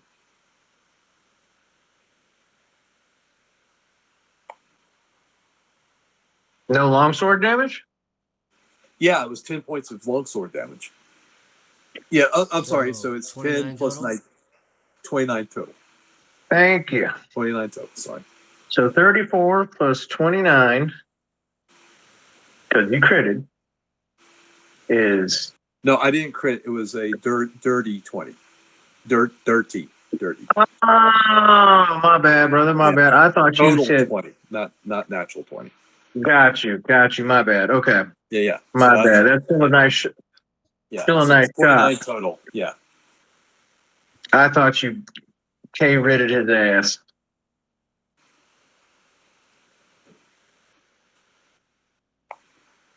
Hold on. That is a definitely worthy of a Constitution check, though. Ooh.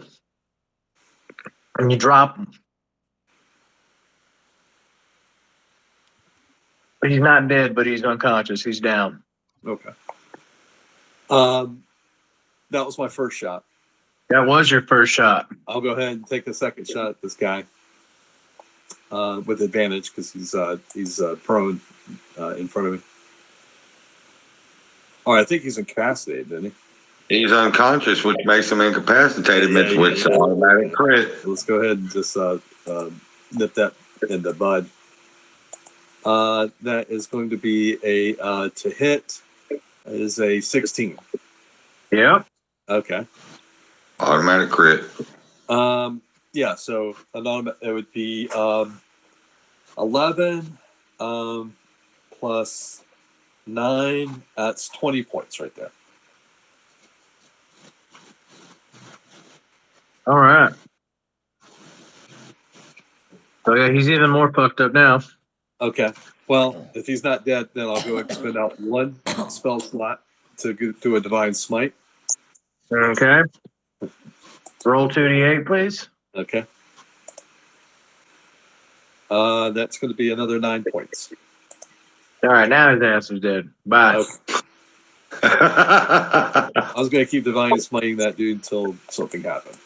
Would you like to So that's my action. Yep, it's bonus action time. Yeah, where is Goldie? He's up. He's up here. All right, I will go ahead and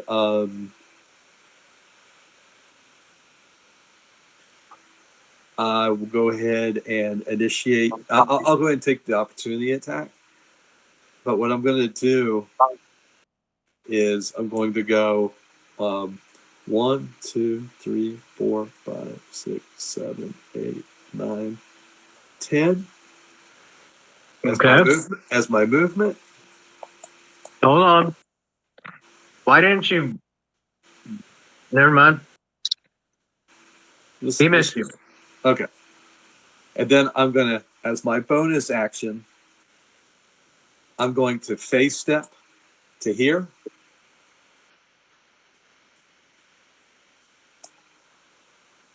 And they need to make a wisdom saving. I'm sorry. They need to make a wisdom saving throw against being charmed. And the DC is 13.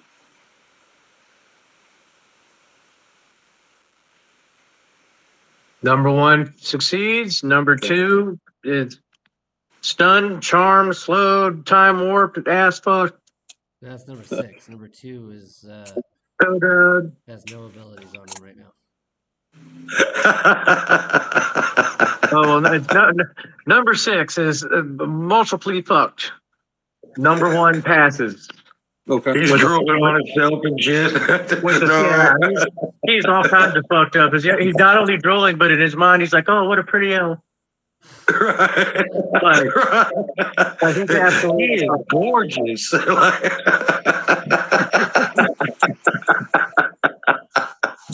okay, John. It's Bradley's turn. I need to know something. Do people that are slowed get another saving throw? No. So they're slowed for the duration, ain't they? Yep. As long as he maintains concentration. And I only get an action, bonus action, reaction, and half my movement's gone, correct? Yeah, you only get one of the 3. Not all, just one of the 3. Action was 1 attack action.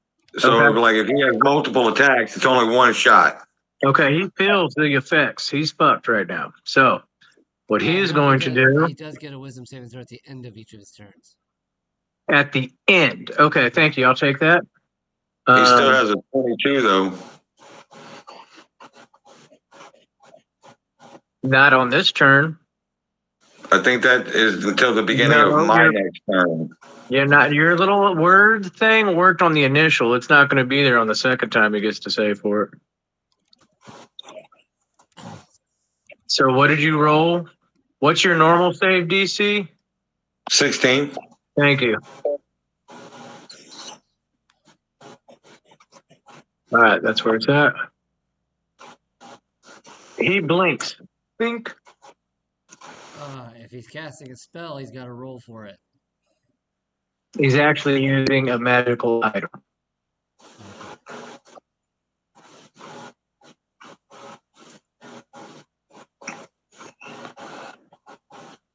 If you can put that ring back on him, I didn't mean to move it.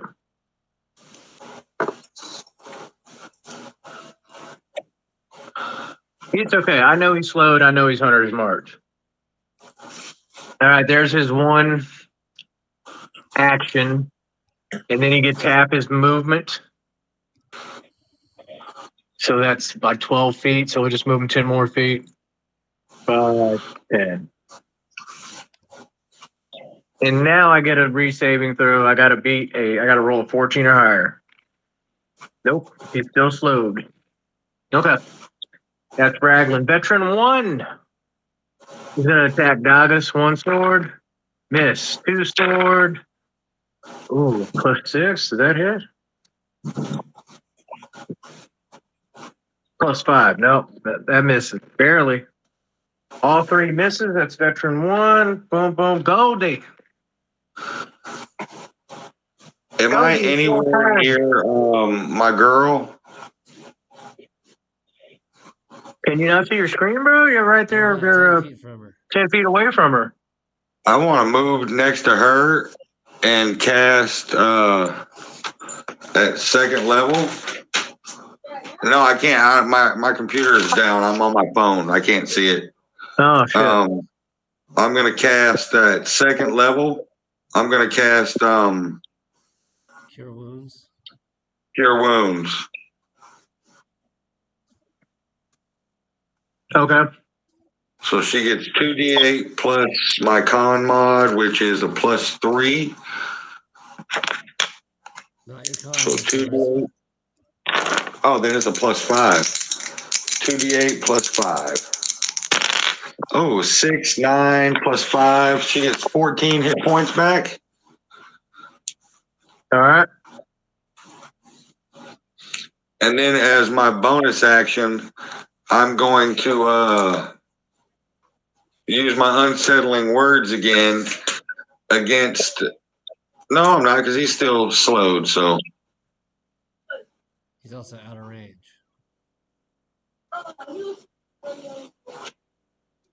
yeah, he's probably not within 90 feet of me anymore. With the rest of my movement, I want to back up a little bit though, back towards the tents, towards the center, back towards where the buyer and Jonesy are. And then that is Goldie's turn. All right. You get back to where you turn to see where Jonesy was. And Jonesy's not there anymore. Oh, shit. Well,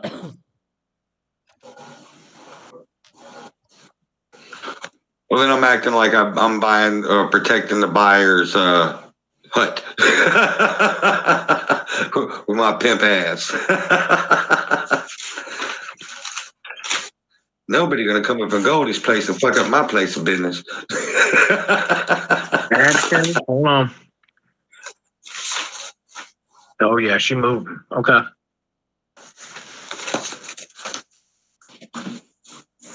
Yep, and as that's it, that's me. All right. Veteran 3. I think he did, isn't he? Yes. Yeah, he's the one that Mike just was like, smite, smite, smite, smite again. Smite, Smitty Smiteson. Well, the smitings are going to continue until behavior. Until morale improves. That's correct. Yes. Yes. Okay, it is Zaya. They're uplifting your morality. Okay.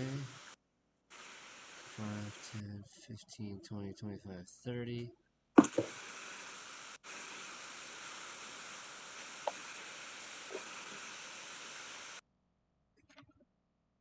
I'm gonna go ahead and Eldritch Blast.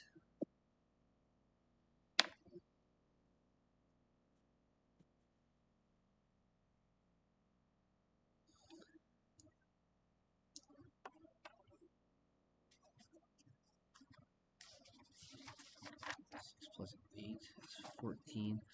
Does a 14 hit him? No. Even with the reduced armor class from slow, 14 does not hit him. Okay, then I will use my reaction to add 2d8 to my attack roll here.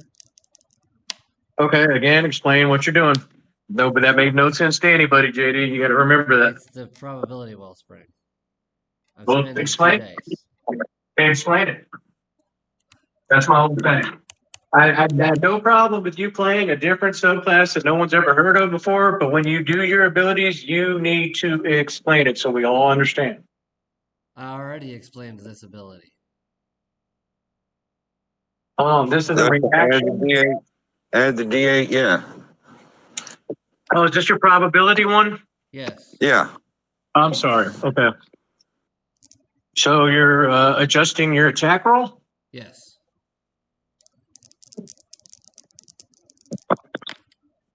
And how many of those probability die can you use I can spend up to 5 per round.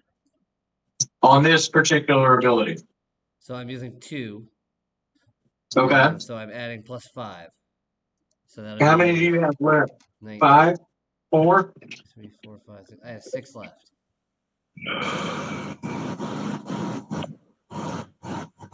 You're only level 7. You have 8. You used 1 already, didn't you? No, I did not, because I was out of range. Correct. Okay. I'm just, like I said, it's new, so it's a little harder to keep up with. Right. So does a 19 hit? A 19 will hit him. Awesome. Okay, that's 8 points of damage for the first one. Okay. Second bolt. I'm getting ready to mom and going to listen. Hey, there's some bratwurst and stuff in here. You want some? No, you don't want to eat nothing? Yeah, there's rice and meat. Can you make it? I'm playing. Come on. 16 is probably not going to hit, right?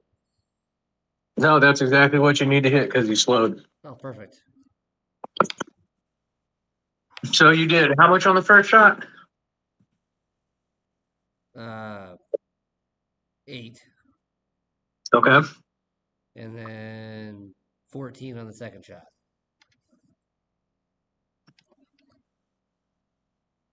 And then I will use my Shit.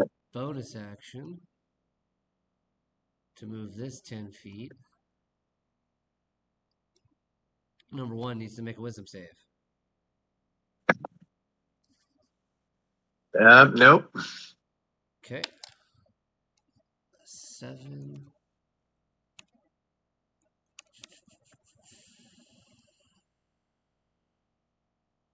His initiative is now reduced by 5. Damn. Number 1. Yep. Oh, he already went. So how do I do that? Let me go. It starts on the I'll just next put them round. down. Okay. Starts So, next round, yeah. so 1, 2, 3, 4, 5.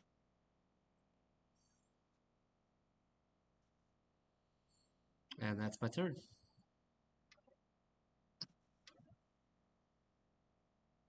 Okay, vet 2.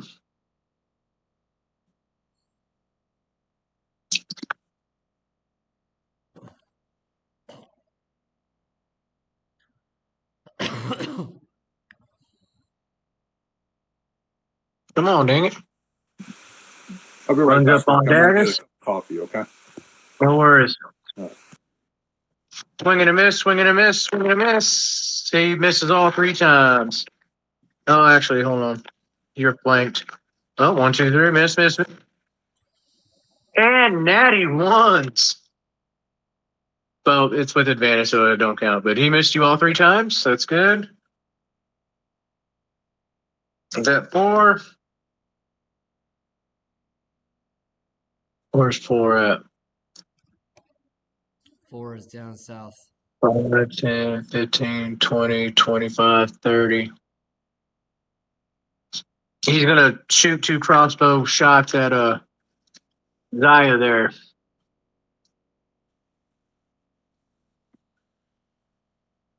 Damn, 16. I use my reaction and do silvery barbs. All right, that's 1 shot missed. Hold on, I'll redo it. Yep, 1 shot missed. The other shot does hit. Who do you give the advantage to, though? I'm going to give it to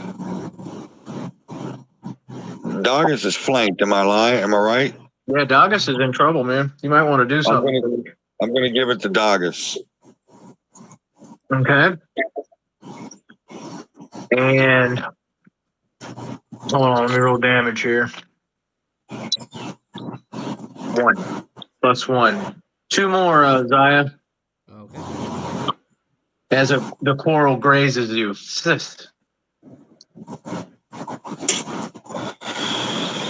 She's back up. I'm going to go ahead and give her a turn. Your girl fucking lunges in bear form at number 6. 17. 20. And a bite, I believe. Oh, 25. She just unloads on this boy.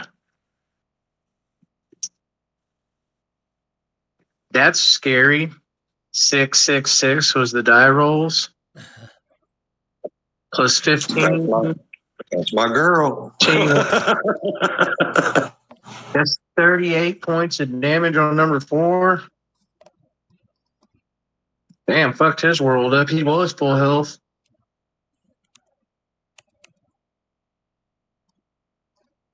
That's a constitution check. Natty 1. She's mauling him. He dies of a heart attack. Basically, dude, I rolled a natty 1 on his constitution check for mass damage. Yeah, he died of a heart attack. His heart just stopped working. He went from, I'm going to shoot that wascally, oh, fuck a bear. Ah! He's dead, okay? He's dead. He's dead. I'm going to kill me a wascally. Ah! Hey, it's so fun with the deer got the gun.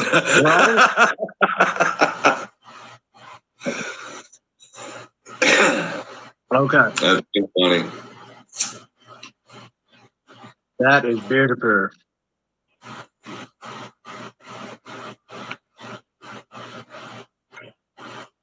Let's see, who was that? That's 4. Let me mark his bitch ass out.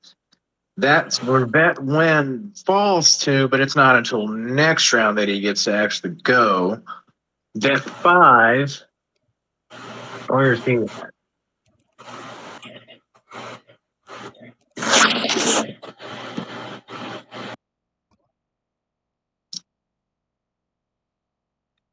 He knows, bro. They got him handled. So 5, 10, 15, 20, 25. He's going to try to fight your werebear who's eating his comrade.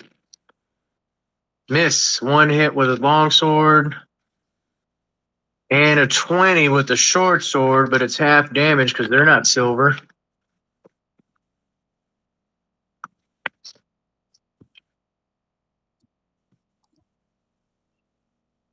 So 4 and 4. He does 8 more damage to her. And she's still up. Okay. Brooke. Brooke's turn. Where are you at, brother?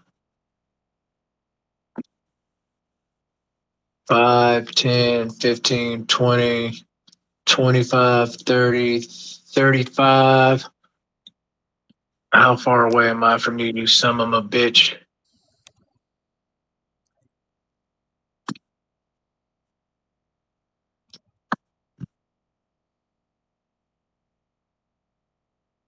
Well, it's long range, so it's disadvantage. I'm invisible, so it's advantage, so it's a wash.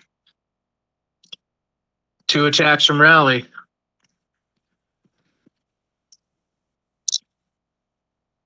Missed both of them.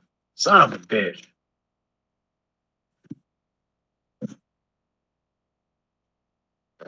Seven, 8, 9.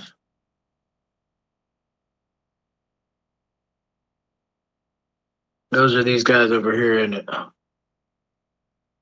Yep. All of them are slowed, I believe. Yeah, they're gonna move too.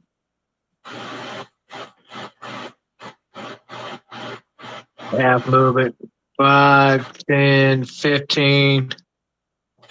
5, 10, 15. 5, 10, 15. Carl's on the wagon with Crimson. They're kind of covered. Oh, you guys are in range. They're going to take 1 action, 1 shot each. 1 at Zaya and then 2 at Goldie because they're the ones that his slow spell's fucking them up. Zaya is missed. 2 shots at Goldie. Oh, one of them's a crit, one of them misses. So 11 plus 5, that's 16. I need you to make a concentration check on these slowed people, dude.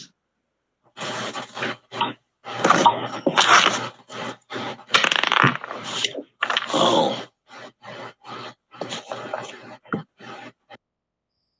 That's a nat 20, buddy. And you keep the concentration. Looking tough. Looking tough. So I take what, 16? Yeah, you took 16. You're at 40 hit points. I got myself at 42. 6 and 5 from 67 is 58. I had you at 56. I took 5 the first shot, 6 the second shot. Yeah, that's 11 from 67 is 56. I got my bad. That's bad math. Then 16 is 40. No, you're good. You're all good. Minus- And then 40, yeah. 6. Where is 6? I believe he's also slowed. Or no, he's the one that's completely. Oh, he's the one that's aster fucked. Yeah, he Yeah, was. he's the one that's completely dumbfounded. So he's still stunned, right, JD? Yes. Well, it started at And 6, number- so yes. Okay. Does he get another saving throw now? At the end of his He doesn't have to turn. make one. He's not in it anymore. What's that? He's not in the vortex anymore, so he doesn't need to make one right now. So he's just stunned until next round. No, he's not stunned anymore at this point. Oh, okay. Well, now that he's out of his stupor and finally woken up, Daggis is friendly to him, though.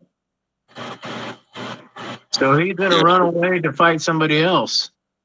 He's 5, still. 10, 15, 20, 25, 30. Okay, that's 6. We're back to the top of the round. Daggis, it's your turn. Would I get an opportunity wait a minute. because the guy got out of my range? That'll break your charm. I don't want to do that then. Okay, fair enough. Fair enough. I didn't realize that was the guy that was charmed. Yeah. Okay.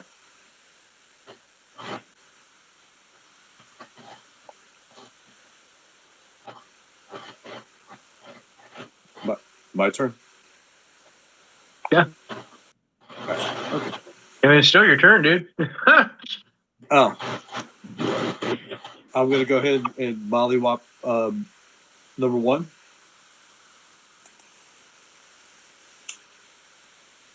I'm gonna go ahead and hit number 1. Okay, here we go. See, this is a new round for me. I didn't realize. Yeah, okay, so that's going to be a 14 to hit. That misses? Okay. And That is going to be a 12. That misses as well. That's my action. As my bonus action, You I'm gonna keep forgetting to use your shield shove in between your attacks. Yes, that's what I should have done. Right. But that's what I'm going to do now. Is I'm going to. So the guy I'm up against, he's like slowed and drooling, and he's got a lot going on. No, Oh, I see all that stuff on him. that was number 6. Oh. Oh, okay. Well, I'm going to shield bash the guy to prone him. You have advantage too, Mike. I gave you advantage while you were gone. I don't think you know that. I'm okay. sorry. Oh, okay. Okay, contested strength roll, Michael. Give me a strength or athletics check, please. Yeah. And that's going to be a big 13.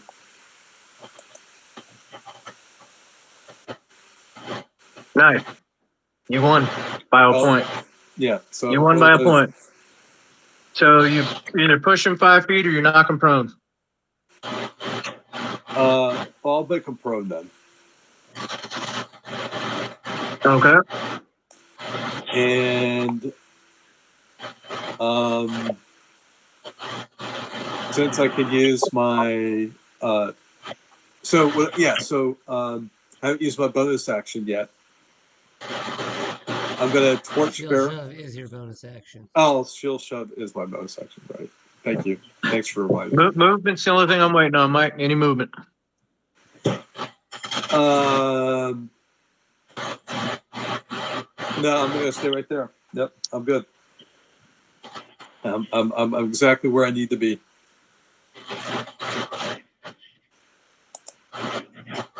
Back to you. All right. Back to you, Rocky. Ooh. Thank you, sir. Raglan is going to attempt to hide. Okay. And to break the slow spell, he does.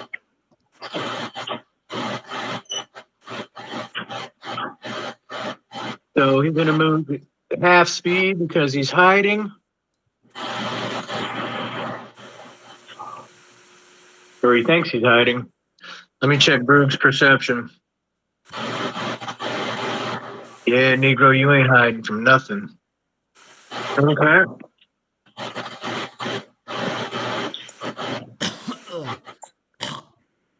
That one. Where's he at? He's the one that's currently knocked down and next to Dogus. Okay. He's gonna stand up.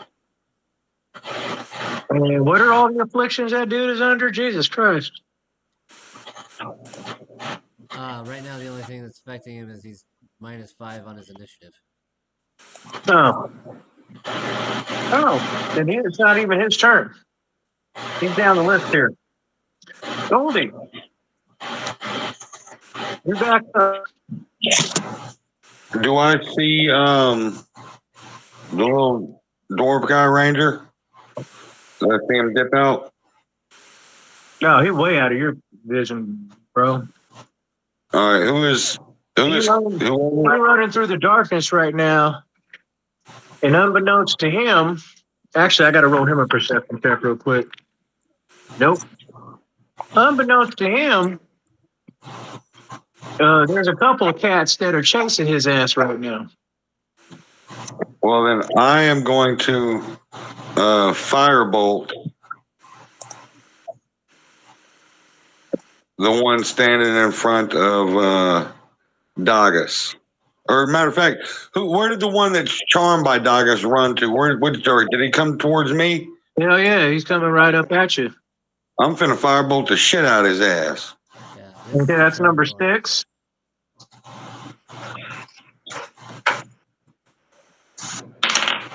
Ooh. 15 plus 8. The 23 hit him? Oh, yeah. All right, that's 2 D10s.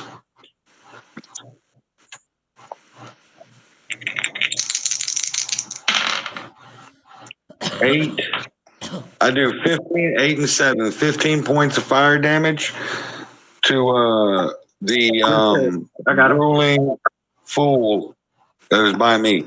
Yep. Okay, we're gonna let Zaya go now. It's Zaya's turn. Okay.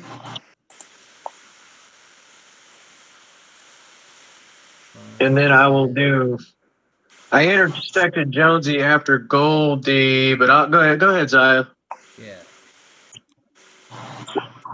We'll go ahead and draw Fate Stealer.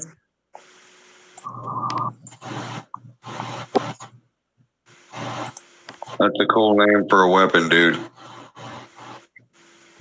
That is a really cool name for a weapon.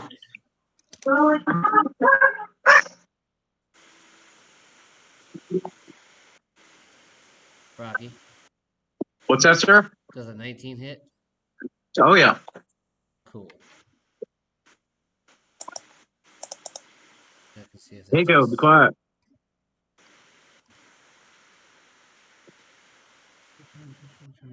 spells. Once a creature turns into a creature that attack with one more possibility as attack. Okay. I'm gonna go ahead and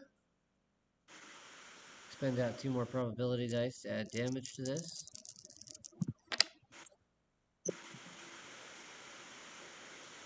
12, 13 plus 5, 18 damage on the first hit.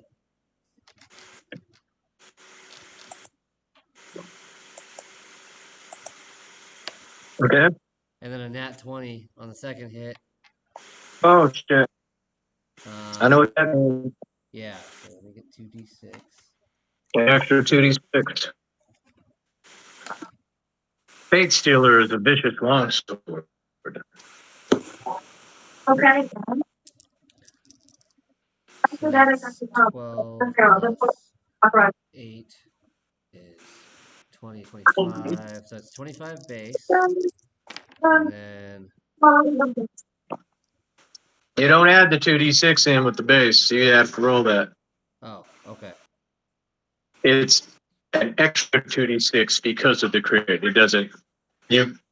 That comes with your roll.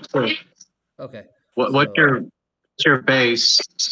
8 plus 5. 25 minus 12. What is it? Nico, please. So 8 plus 5. Of course. My base is 13. Okay, so 13 plus 1d8 and 2d6. Yeah. Okay, go ahead. 7. It's 20. That's another 24 damage. So 24 and 18 total. Holy shit. No. Liam, be quiet. He makes his constitution save. It does. You blew him up, dude, but he is not dead yet. Okay, it's Jonesy's turn. Unless, wait, go ahead, Zaya. Do you have any bonus action? Anything else you're going to use? Movement? Nope. I'm good. All right. Bonus action. She's going to tuck Astra and turn on flames. About that. Oh, she critted his bitch ass too. Woo! So that is 1d8 plus 2d8 from the flames.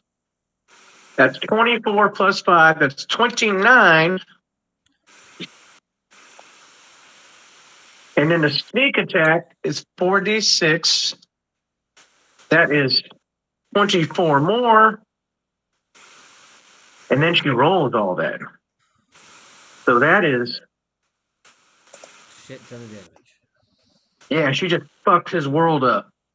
9 plus 4 is 13. Plus 1. That is going to be 53 base. And then this bitch rolls 1,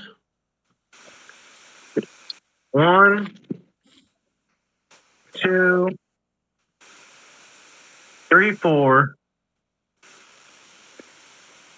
the D8 from the crossbow bolt, and then 2 D8s from the flame. I think she just did it. I think she just did it. Let's find out.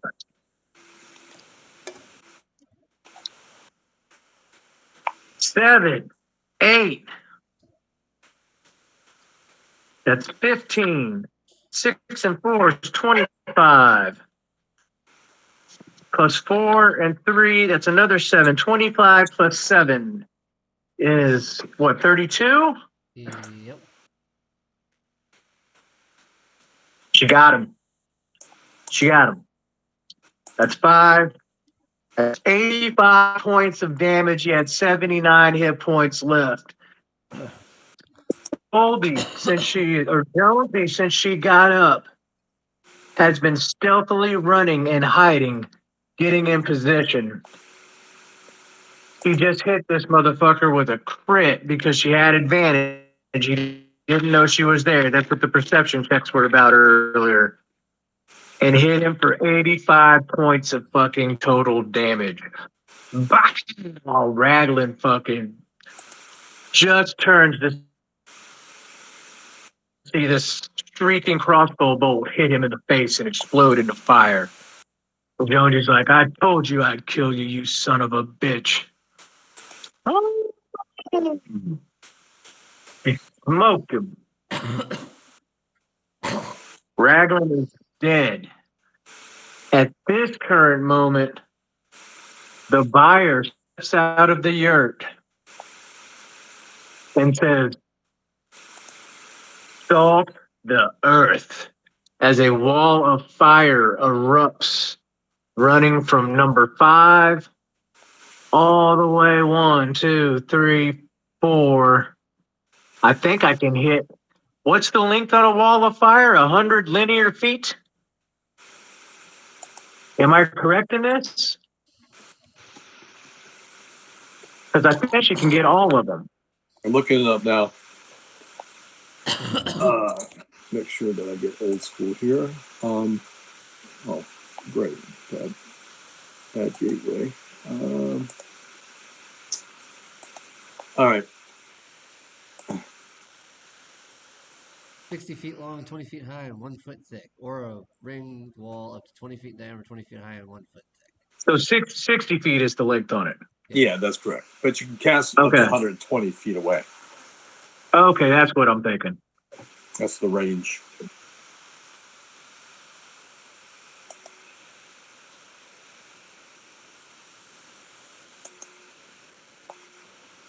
So she can get 9, 2, and 6. Yep. And what's the damage on that spell? I'm just winging it with the buyer. I have no stats on her whatsoever. Dexterity saving throw on a failed save, creature takes 5d8 fire damage, or half as much on a successful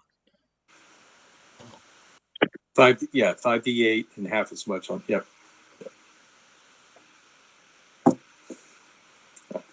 Holy shit.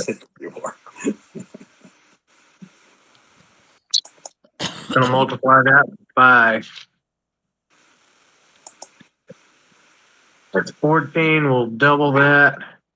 That's 28. And 5 is 32. What's the number on that one? 6. 6 is dead. Let's see, 2. That's the first amount he's taken.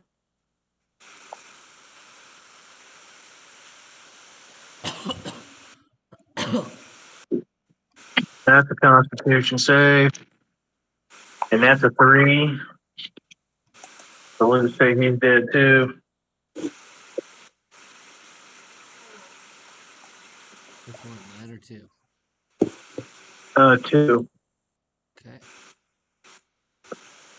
And was the last one 9? Where's he at over here on hit points? Yeah, he's one of the That's slow his guys. first amount of damage too.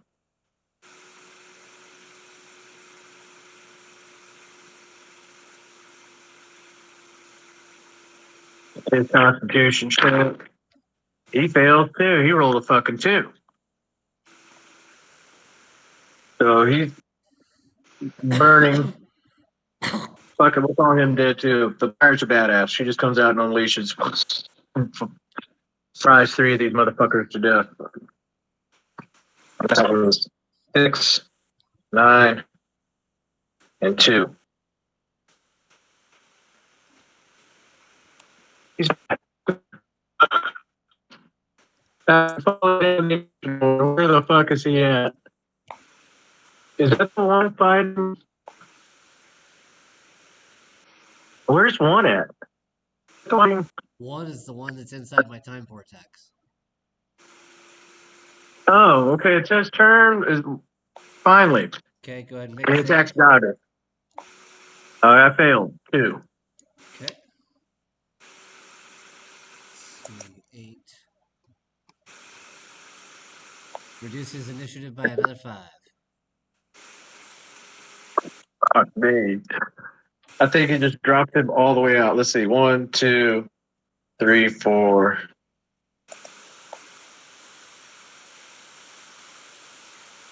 He goes after August next round. Wow. He then went all the way. How do you lap people backwards in initiative? That's what has Time happened. after time. That's it. There's 0. That is what has happened. Okay. Yeah, he just goes dead last. He loses concentration. Goes, oh wait a minute, I was doing something right. 5. It's veteran 5's turn. He's flanked. He is going to disengage and run. Okay, I'll take my. Oh, he's disengaging. Okay. I mean, you don't get to be a veteran for no reason. Like he sees the tides of this battle turning badly He and knows when to quickly. dip.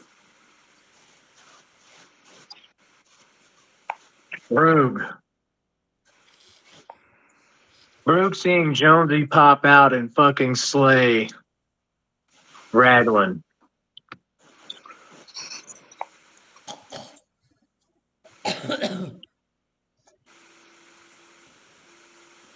Five, 10, 15, 20, 25. I'm going to throw 1 at number 7 and 1 at number 1. Both with advantage. They have no fucking clue. The ghost in the darkness is right behind them. Bonus action. Hex number 1. Or not Hex, but Hunter. Move my Hunter's mark because Rag is dead. And that'll be a 14. That's a hit on number 1. 9 plus 5 is 14 more damage to him. Damn, he ain't been hit yet either.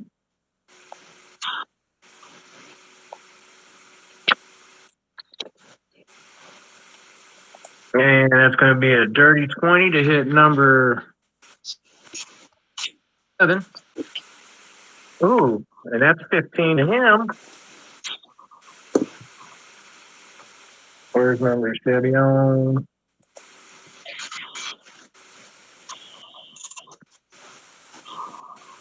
And that's Brug. And it's 7's turn. So he's going to try to break their slow. They see it's going bad too. He doesn't, but he's still going to try to run half his movement speed. It is now number 8's turn. See if he can break it.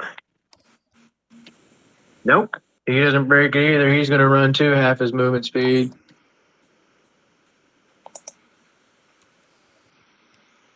And we're back to the top of the round, and it's Dagus's turn. Absolutely, 100%.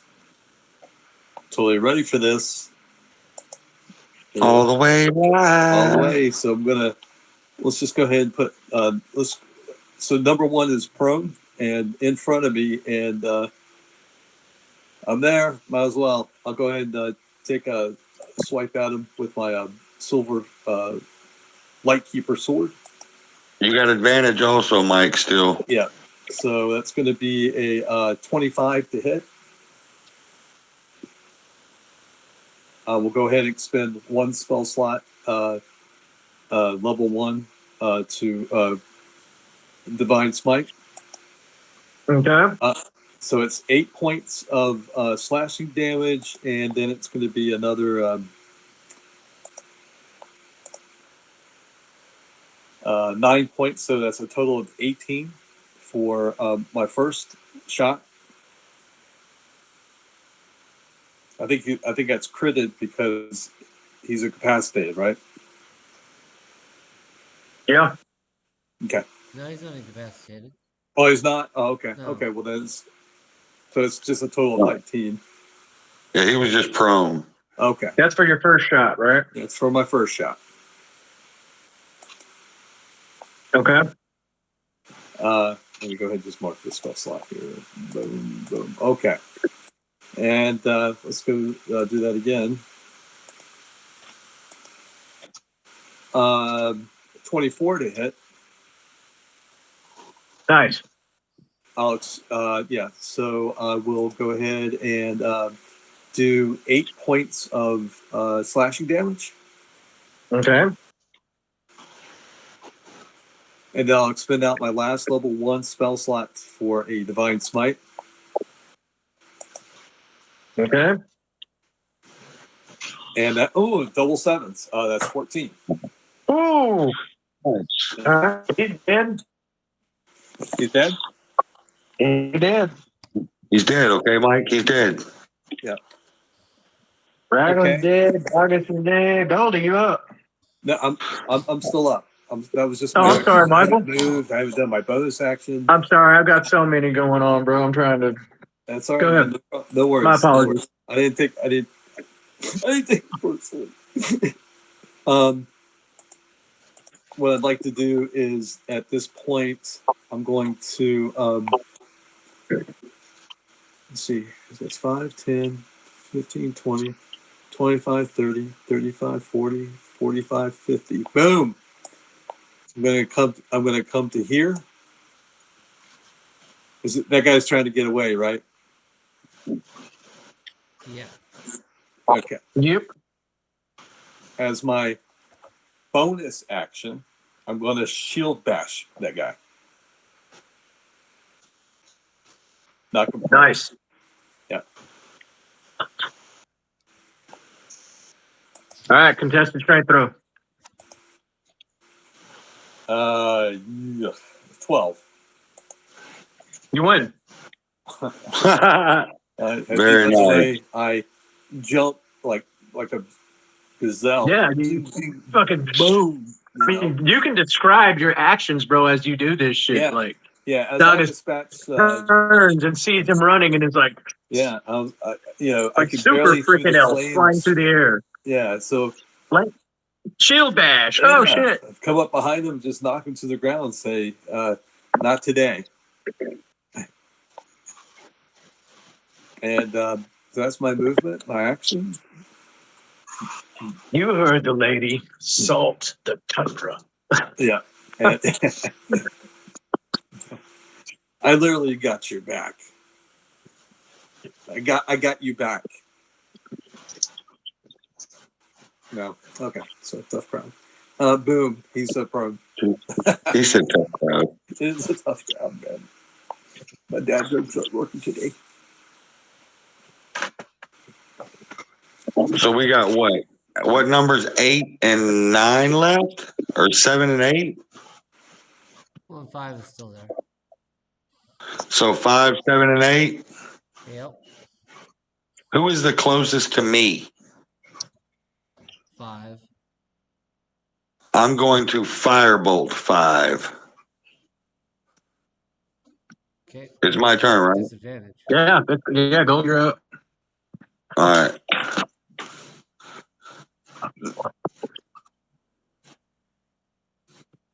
Yeah.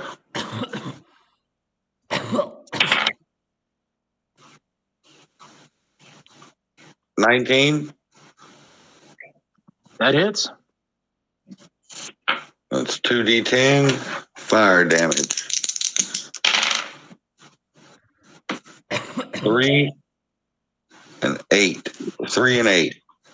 11 points of fire damage to number 5.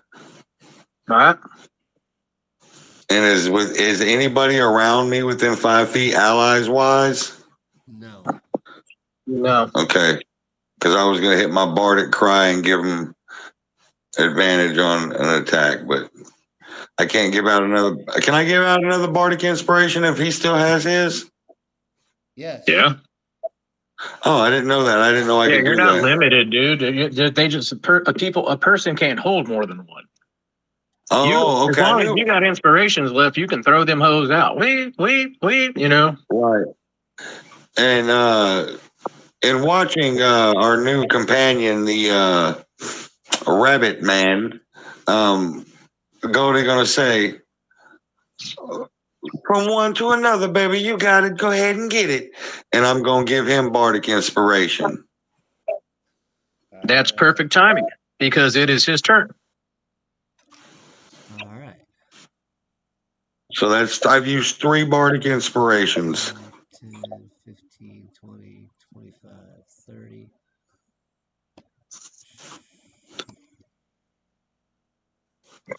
I'll go ahead and release my concentration on Vortex.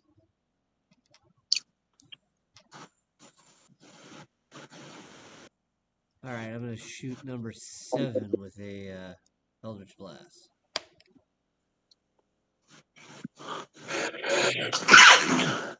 Does that 22 hit? Absolutely. Okay. I will expend a fate die. So that's 8 plus 5 is 13. Don't forget it's an agonizing blast, and you get 2 bolts with an Eldritch Blast at your level. no. So, okay. 13 plus 6. 19 damage on the first one. And this is at number 7. Yes. Okay. Okay. Second one. 19 will hit.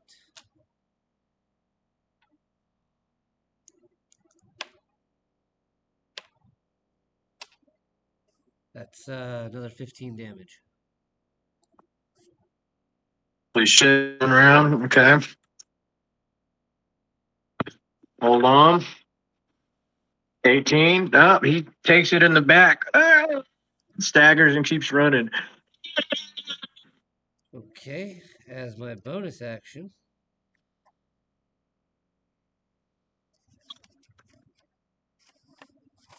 Oh, wait. That doesn't work. Never mind.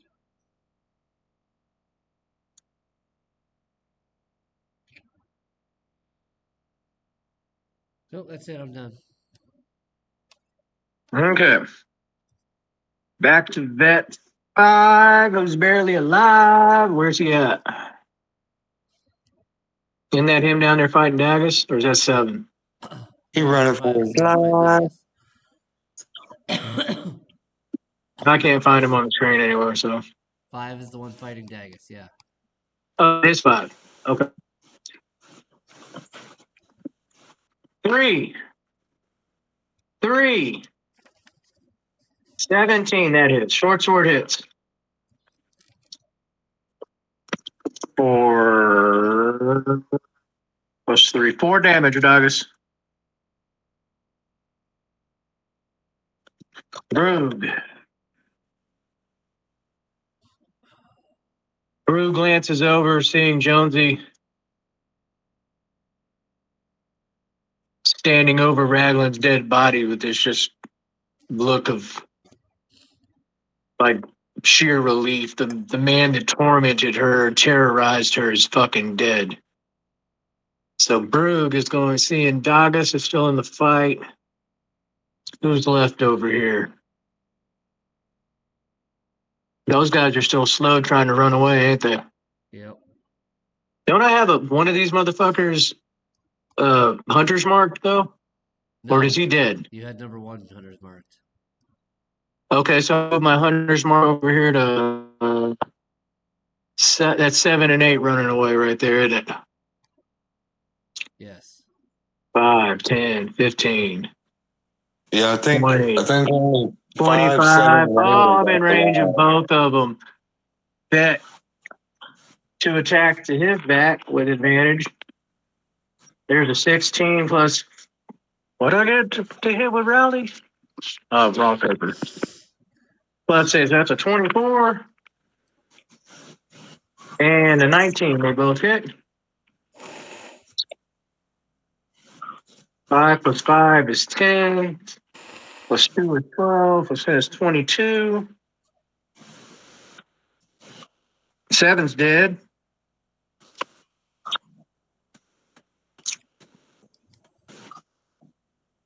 And that's Brew. 7. It was his turn. It's 8's turn. 8 knows he can't get away, so he's just going to turn and fight Brew. 3 swings. He gets 1 because he's slowed. Oh, Yep. and it's a disadvantage because he can't see him. And he misses.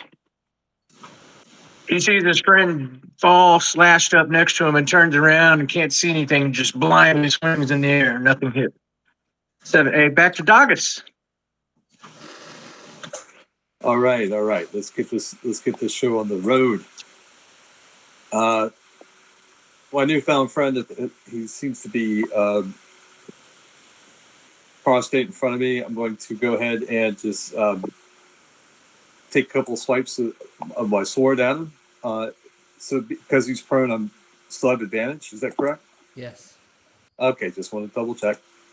The first one is a 25 to hit. Oh, that's more than enough right there, pal. Okay. It's safe And to say you landed that shot. yeah, and that's going to be 10 points of slashing. And I'm already out of level 1 spell slots. So how many? Well, I think I gained 1 on the last level. I did. I'll go ahead and expend out a second level for a divine smite. And you're hitting on number. I believe that's 5. 5. Is that What'd you do with your sword damage?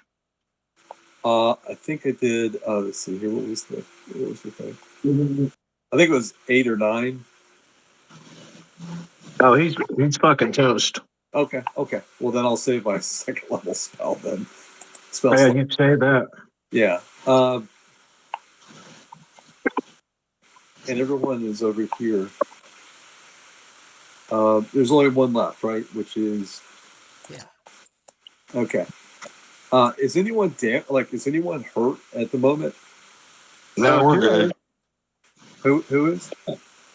We can wait till after Nothing combat's hurt. over to heal. Oh, okay. Well, just so let me go ahead and do 1, 2, 3, 4, 5, 6, 7, 8, 9, 10, and that's my movement. And then, as my bonus action, I'm going to face step 1, 2, 3, 4, 5. I'm not going to make it.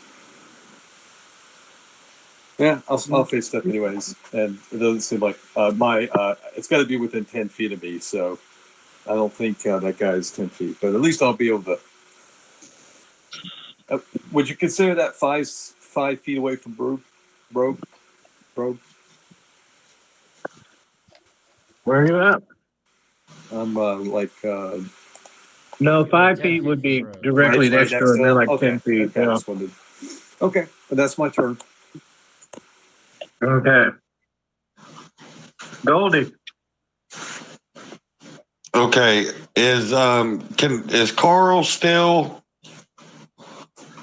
in the area with Crimson's body? Carl is currently hiding under the wagon where Crimson's body is at. Okay, I want to dimension door right next to the wagon to see Carl, to talk to Carl. Yeah. You can't see Carl from where you're at. So, all How right, far is are you Carl from me? there to check on Crimson or like what? Yeah, that's fine. You can hop up there next to Carl. Because I want to whisper down to Carl. I want to pop my head out of the door and tell Carl. I know he's got some type of disguise on. You know what I'm saying, or something. Because he's left with the body as a. He looked like a guard, right? Just like the rest of them. I took Yeah. one stick. I want to. Well, Jim looks like a guard.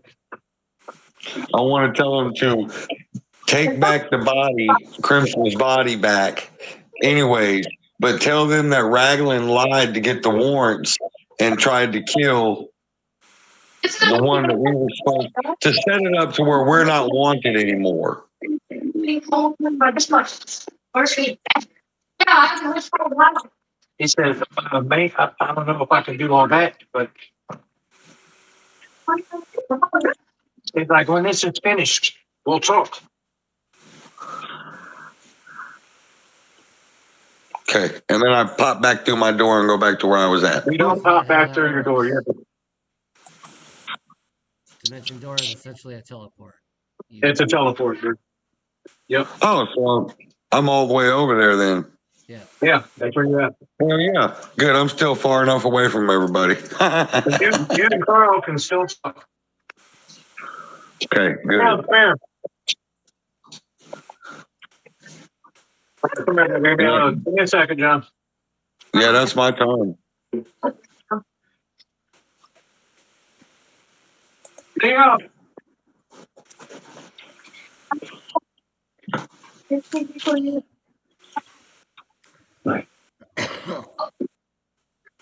By the way, JD, I'm digging your new character. Yeah, the Rabbit Warlock. Yeah, the more you play through it and I'm understanding the probability thing, that's a pretty cool mechanic. That whole initiative thing. That's clutch. Or rabbit hop Ain't 15 it though? feet. What's that? 5, 10, 15, 20, 25, 30. Start. I'm gonna go ahead and he's not prone with me right now. Yeah. Here we go, Eldritch Blast. 21. It's Okay, I'll expend a fate die for more damage.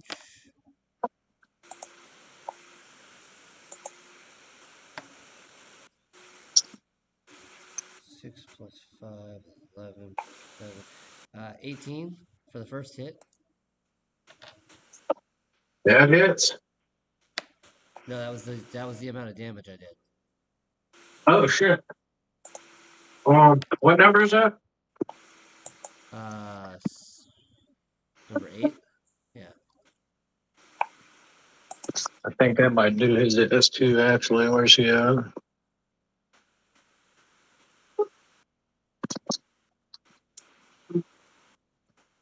No, 8 actually hasn't taken any damage, so 18. Okay, and then second hit for 13 damage. That's half his hit points on the round, so hold on. Yeah. He's still alive. Okay. Vet 5 is dead, I believe. Yep. Yeah, 8's the only one Bruce. left. Bruce switching his Hunter's Mark as a bonus action over to 8. He's still in my reach too, isn't he? Yeah. Here we go. Oh yeah, 21 hits. And 22 hits. So let's roll this up real fast. That's a pretty good roll. 8 and 8 is 16 plus 10. It's 26.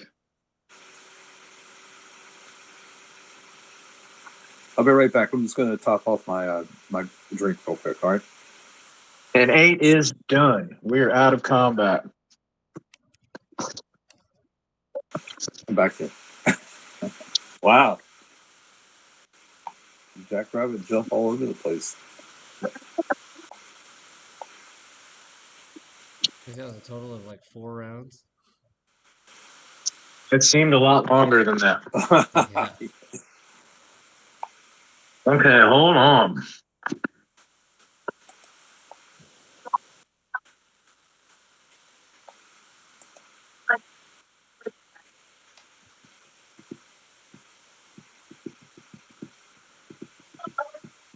What subclass is that, JD? Oh, the Weird Weaver. What's the main class? Warlock. Cool. All right. Have to read into that.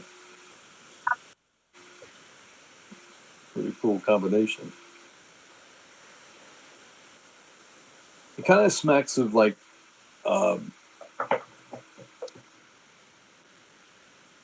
almost like a bardic. Let me think that through.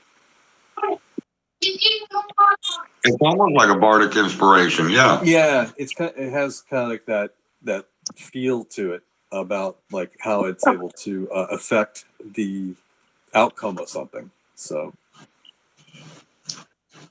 But instead of you rolling it, he rolls it. yeah. Yeah, it's very much like that. It's my description was, I said, wow, this is like inspiration / silvery barbs on steroids. Right, exactly. That's exactly the Yeah, one. because I also have the ability to take away their advantage too. Yeah. Oh, that's clutch. Yeah. Yeah, go ahead and just give everyone a quick break now while we're out of combat, JD, about like just some of the features that the Weird Weaver has, because it really is a cool concept. Yeah, so as a probability wellspring, starting at first level, I gain the ability to manipulate probability. I have a pool of, it started out as D6s. The number of probability dice in the pool equals 1 plus my warlock level. I can use these dice to turn the odds into my ally's favor. When you or a friendly creature you can see within 30 feet of you makes an attack roll, ability check, or saving throw, you can use your reaction to expend probability dice from the pool, rolling the dice and adding the total result to that roll. Maximum number of dice I can spend at once equals my charisma modifier. Pool regains all expended dice when I finish a long rest. And they increase at certain levels. So at 5th level they became D8s. At 11th they'll become D10s. And at 17th they'll become D12s. Also at 1st level I have an ability called Appropriate Advantage. When a creature I can see within 60 feet of me makes an attack roll, ability check, or saving throw with advantage, I can use my reaction to expend 1 probability die and force that creature to make a charisma saving throw against my spell save DC, adding the probability die to the DC. On a failed save, the creature loses advantage on that roll, and 1 friendly creature I can see within 60 feet gains advantage on its next D20 roll of the same type. And then at 6th level, I gain Improbable Duplicate, where I can spend Fate die to once each of my turns, when I hit a creature with an attack or spell, I can expend 1 or more probability dice up to half my charisma modifier and add the probability dice to the attack's damage roll. Nice. That's crazy. Oh, wow.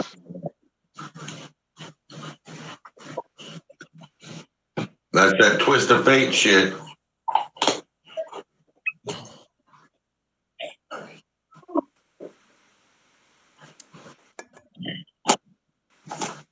Oh, my leg, bro.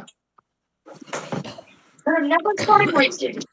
I'm just going over all the raglan shit He here. settles with Carl, tells Carl, take the body back, get the the bounty and use it on Goldies. Started the building.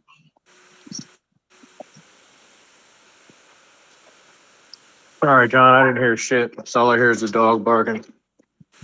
I said, before I start running back towards my lady, whisper down to Carl, continue to take the body back to show that we're in good faith and we're not the spies. But take the bounty and use the bounty since old boy's dead and start Goldies. He says, that's all and well, except they didn't know I was part of this team that was coming out here. I kind of took that liberty off this poor fellow who I look like. When I get back, I'll be Carl again. And why would I come back? He's like, I can't tote that, buddy. That's yours. As far as standing, that never mattered. You're a threat to them. Don't you see it? You, the Elmatron, the Elk, hell, even Jonesy now. He says, but couldn't help but over here, you wanting the building permit. So I've got a deal for you. And Carl lays out this grand little plan of how he will have wink, wink, bought the permit from you to start building. He says all he needs is gold to hire a workforce to build the place. And for materials, of course.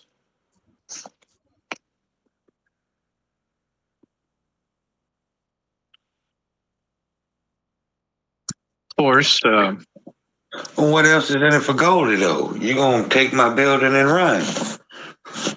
he says no. No, he said, he says, well, I guess the best businesses are built on honesty. He says, you want to run whores and Balaam Post, and I'm sure it's going to thrive. He says, I am actually here on official business of the Cream. Carl Meck, Bard, College of Whispers. I work directly for King Dwindle. King Dwindle has feared for a long time that the powers that be has usurped control of Balaam Post, and it's not following the orders of the crown anymore. I, he, and others believe that Cerebrus Assembly is trying to take control of this outpost and therefore the expansion of the empire. He says, so what better place for me to find information than a bloody whorehouse right there in the middle of the fort?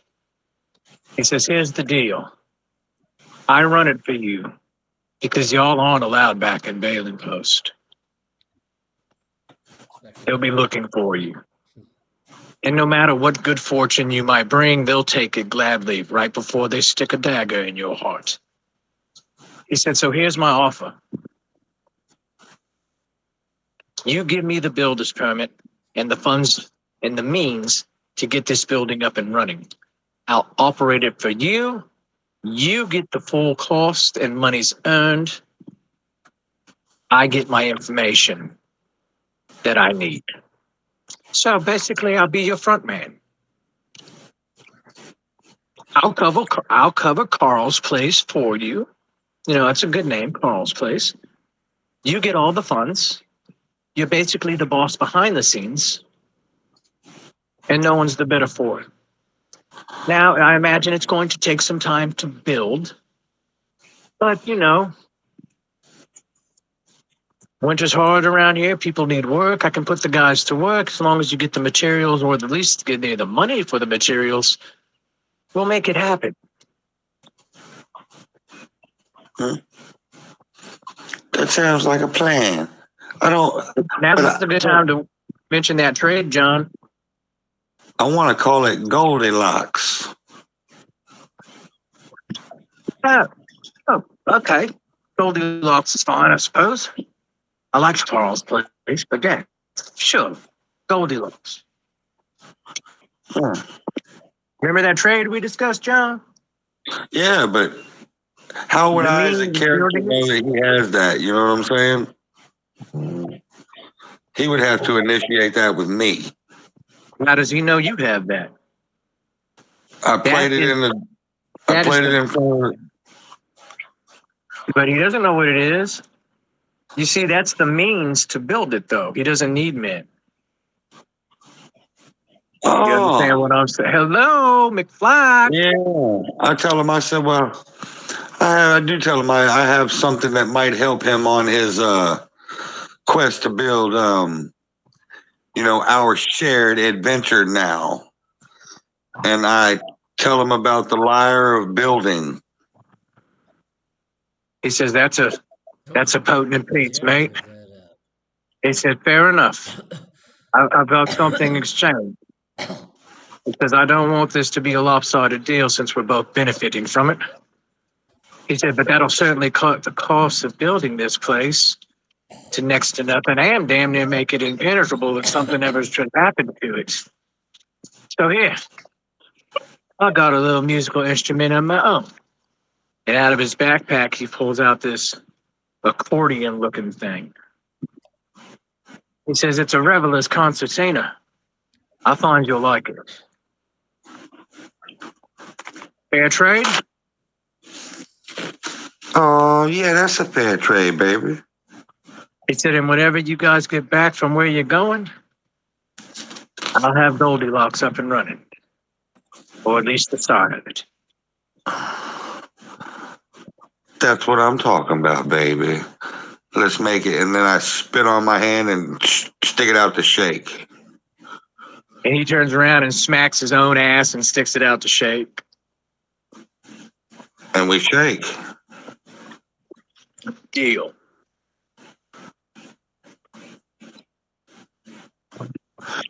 All right. And then I want to start heading back to my lady. Check on my Yeah. chick. She has morphed back into dwarf form. Brug has been administering healing magic to her. yeah, Mike. Yeah, 'cause Prayer of healing. What's that? I just saw Mike use a prayer of healing. I don't think I've got it for healing in my thing here. Hang on. You have her healing Yes, I as do. one of your Yep. as one of your oath spells, I believe. Yeah, I do. You always have it. Yeah. Okay. So let's do that. Now you might not have a slot to cast it.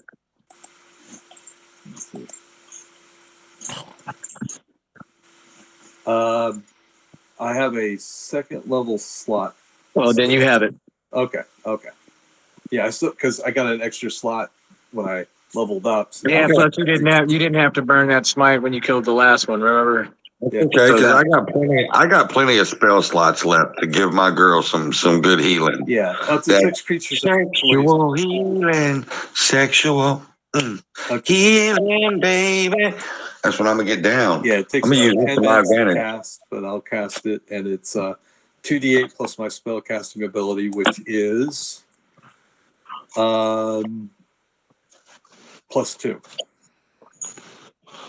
So 2d8 plus 2 to 6 people. Out of the shadows, as you guys are healing Marlowe back up, you see this itty bitty pallet elf dragging this dwarf behind her. Dead as a doornail. She gets up into the camp light. She looks up. She's got this grimace, man. You could tell this was personal to her in a way that none of you can really fathom. She reaches down and fucking unclips and pulls this black, thick cloth mantle. I guess it's like a cloak, but it's just kind of like the top piece, the shoulder and head. Yeah. He pulls it off. His face is unrecognizable. It's just a burnt. It's called a coif. It's actually called a mantle, but the coif is the well. hood. The coif is the hood. The mantle is the part that goes around the shoulders. And she takes that off of him, spits on him, and says, y'all can have whatever else he has. And starts limping back towards the whole. Well, she's limping back toward the buyer's tent while applying healing to herself from her med kit.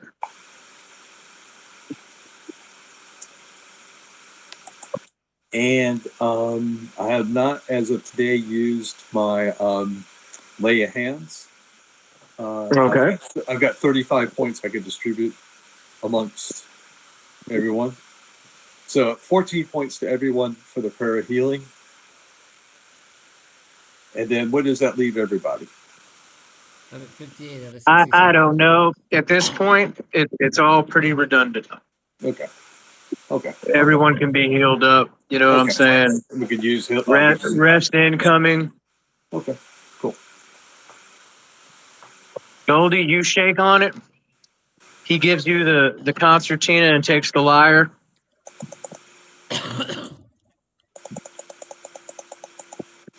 And he leaves.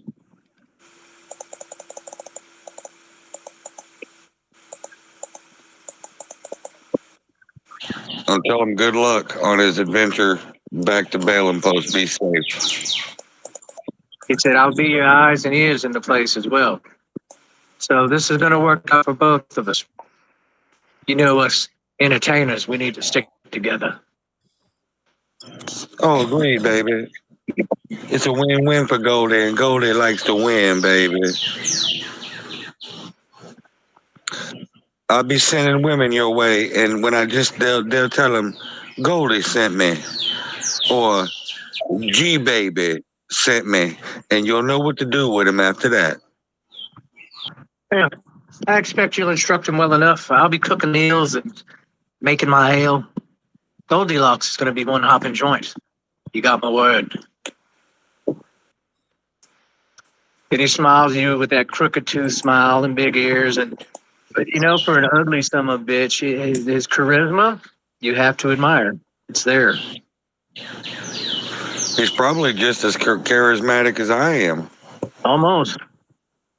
Not quite. So, But he is a hospitality halfling. That's a subrace, believe it or not.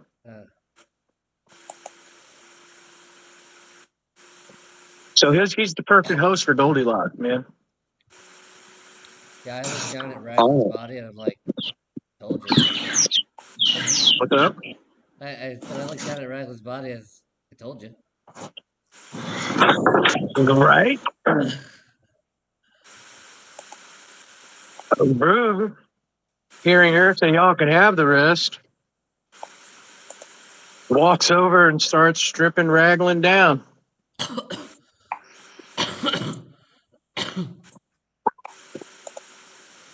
So Jonesy took his rogue's mantle. Of course. Of course, because I wasn't giving that to none of y'all. Left on Raglan, I'm looking at his sheet. He has a short sword +1. He's got a heavy crossbow +2.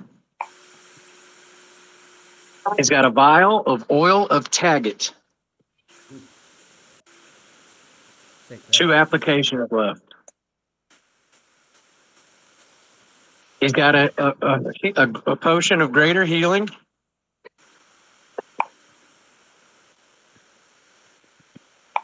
And his armor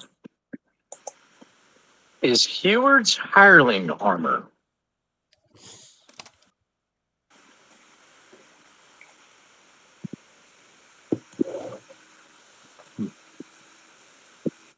And I'm not sure that anyone will wear it because the armor class won't be any better than what you already have.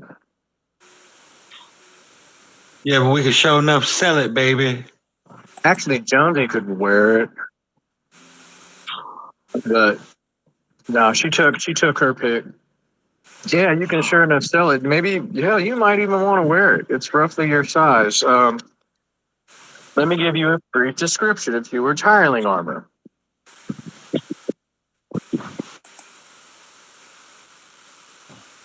Oh, my bad.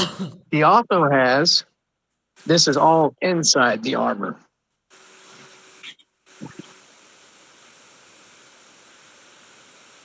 He's got an entire burglar's kit inside the armor, including ball bearings, manifold, He's got 2 flasks of oil, 2 vials of acid, 2 antitoxins, 2 vials of antitoxins. Keyword's Highling Armor. While wearing this leather armor, you gain a +1 bonus to armor class. In addition, the armor's animated straps can assist with the drawing and sheathing of weapons, such that you can draw or stow 2 weapons when you would normally only be able to draw or stow 1. The armor also has 6 pockets, each of which is an extra dimensional space. Each pocket can hold up to 20 pounds of material, not exceeding the volume of 2 cubic feet. The armor always weighs 10 pounds, regardless of its contents. Placing an object into one of the armor's pockets follows the normal rules for interacting with objects. When you reach into a pocket for a specific item, the item is always magically on top. Requires attunement. Mm. I can't wear it. Plus, it'll drop my armor class down 1. Fair enough. That's a pretty, I don't know if Jonesy will have the attunement slots left. I don't think I have any attunement slots left. Oh, there's also a pair of gloves of thievery. What do Right. those do? These gloves are invisible when worn. While wearing them, you gain a +5 bonus to sleight of hand checks and made to pick locks. Ooh, now I can take those.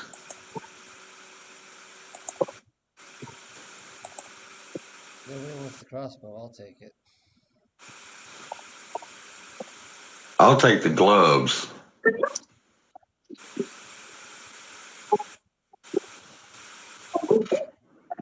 The Rogue's Mantle. This dark hooded mantle of thick cloth is infused with secretive and deceptive magic. While wearing it, you gain the following benefits. Dark vision. You gain dark vision with a range of 60 feet. If you already have dark vision, the mantle increases the dark vision by 60 feet. Move in shadows. While you are in dim or darkness, you can use a bonus action to teleport along with anything you are wearing or carrying up to 30 feet to an unoccupied space. You can see that is also in dim light or darkness. That's how he was moving. Teleport. Willful Enmity. You can cast the Antagonize spell from the mantle once a day. It regains this ability at the next dawn. You can cast Antagonize with a DC of 15. Yeah, Jonesy's keeping that fucking mantle. Yeah, but I don't think she has attunement slots. But she probably would. Well, she's already got Heward's backpack. That's one of her magical items. So for her to have all that extra dimensional portal shit, yeah, that's too much. I will take all the potions out of the mantle before we sell it, though. Okay, so we'll get through all that later. We're coming up to the end of the session.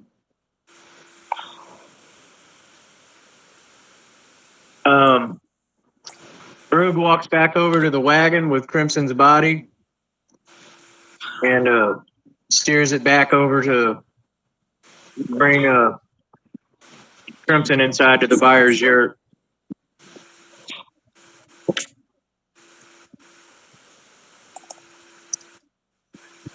He says he get proper burial.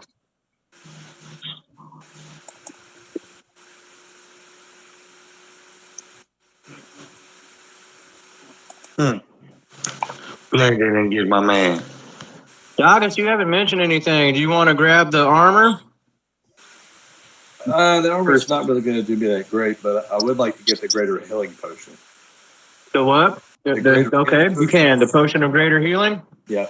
And Yeah, you've been looking for them, so that's definitely yours. yeah. And but as far as everything else, All the thief shit that comes out of there, if nobody wants it, Jonesy can use it. yeah. That's not my style. I'm more Yeah. upfront and in your face. Goldie can definitely use gloves of thieving. In case he wants to pick a lock along the way or pick somebody's pocket or I definitely want those. heavy crossbow plus 2 goes to Zaya. Yep. And the oil. And is that one of your martial weapons that you can use? That's a martial weapon, Warlock. Heavy crossbow martial? Absolutely, it's martial. Oh well, then I can use it. I just don't get my proficiency bonus with it. Okay, fair enough. I imagine you'd want the oil to tag it too. Yeah.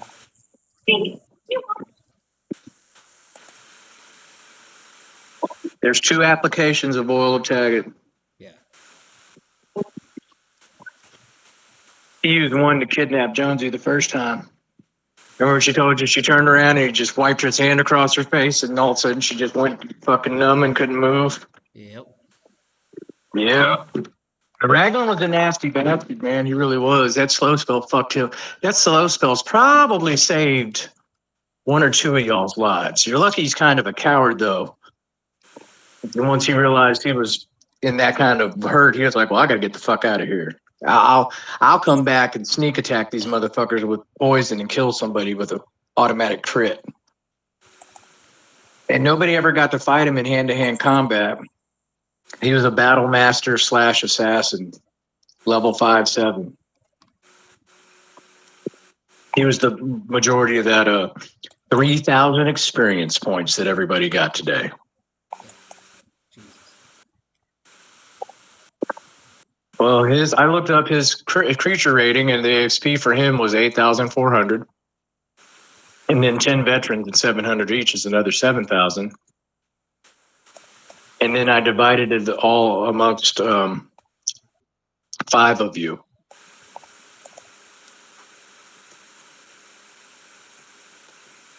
And there you have it. We're at 27,745.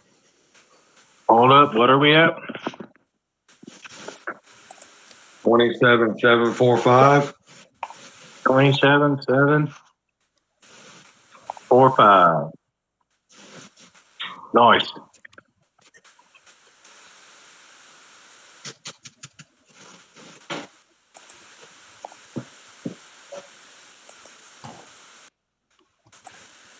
Nice. All right, boys. Well done today, everybody. Well done today. Yeah, we're gonna sell that dude's armor. That's just even more money. You guys are about Take to. all the potions out and sell the armor.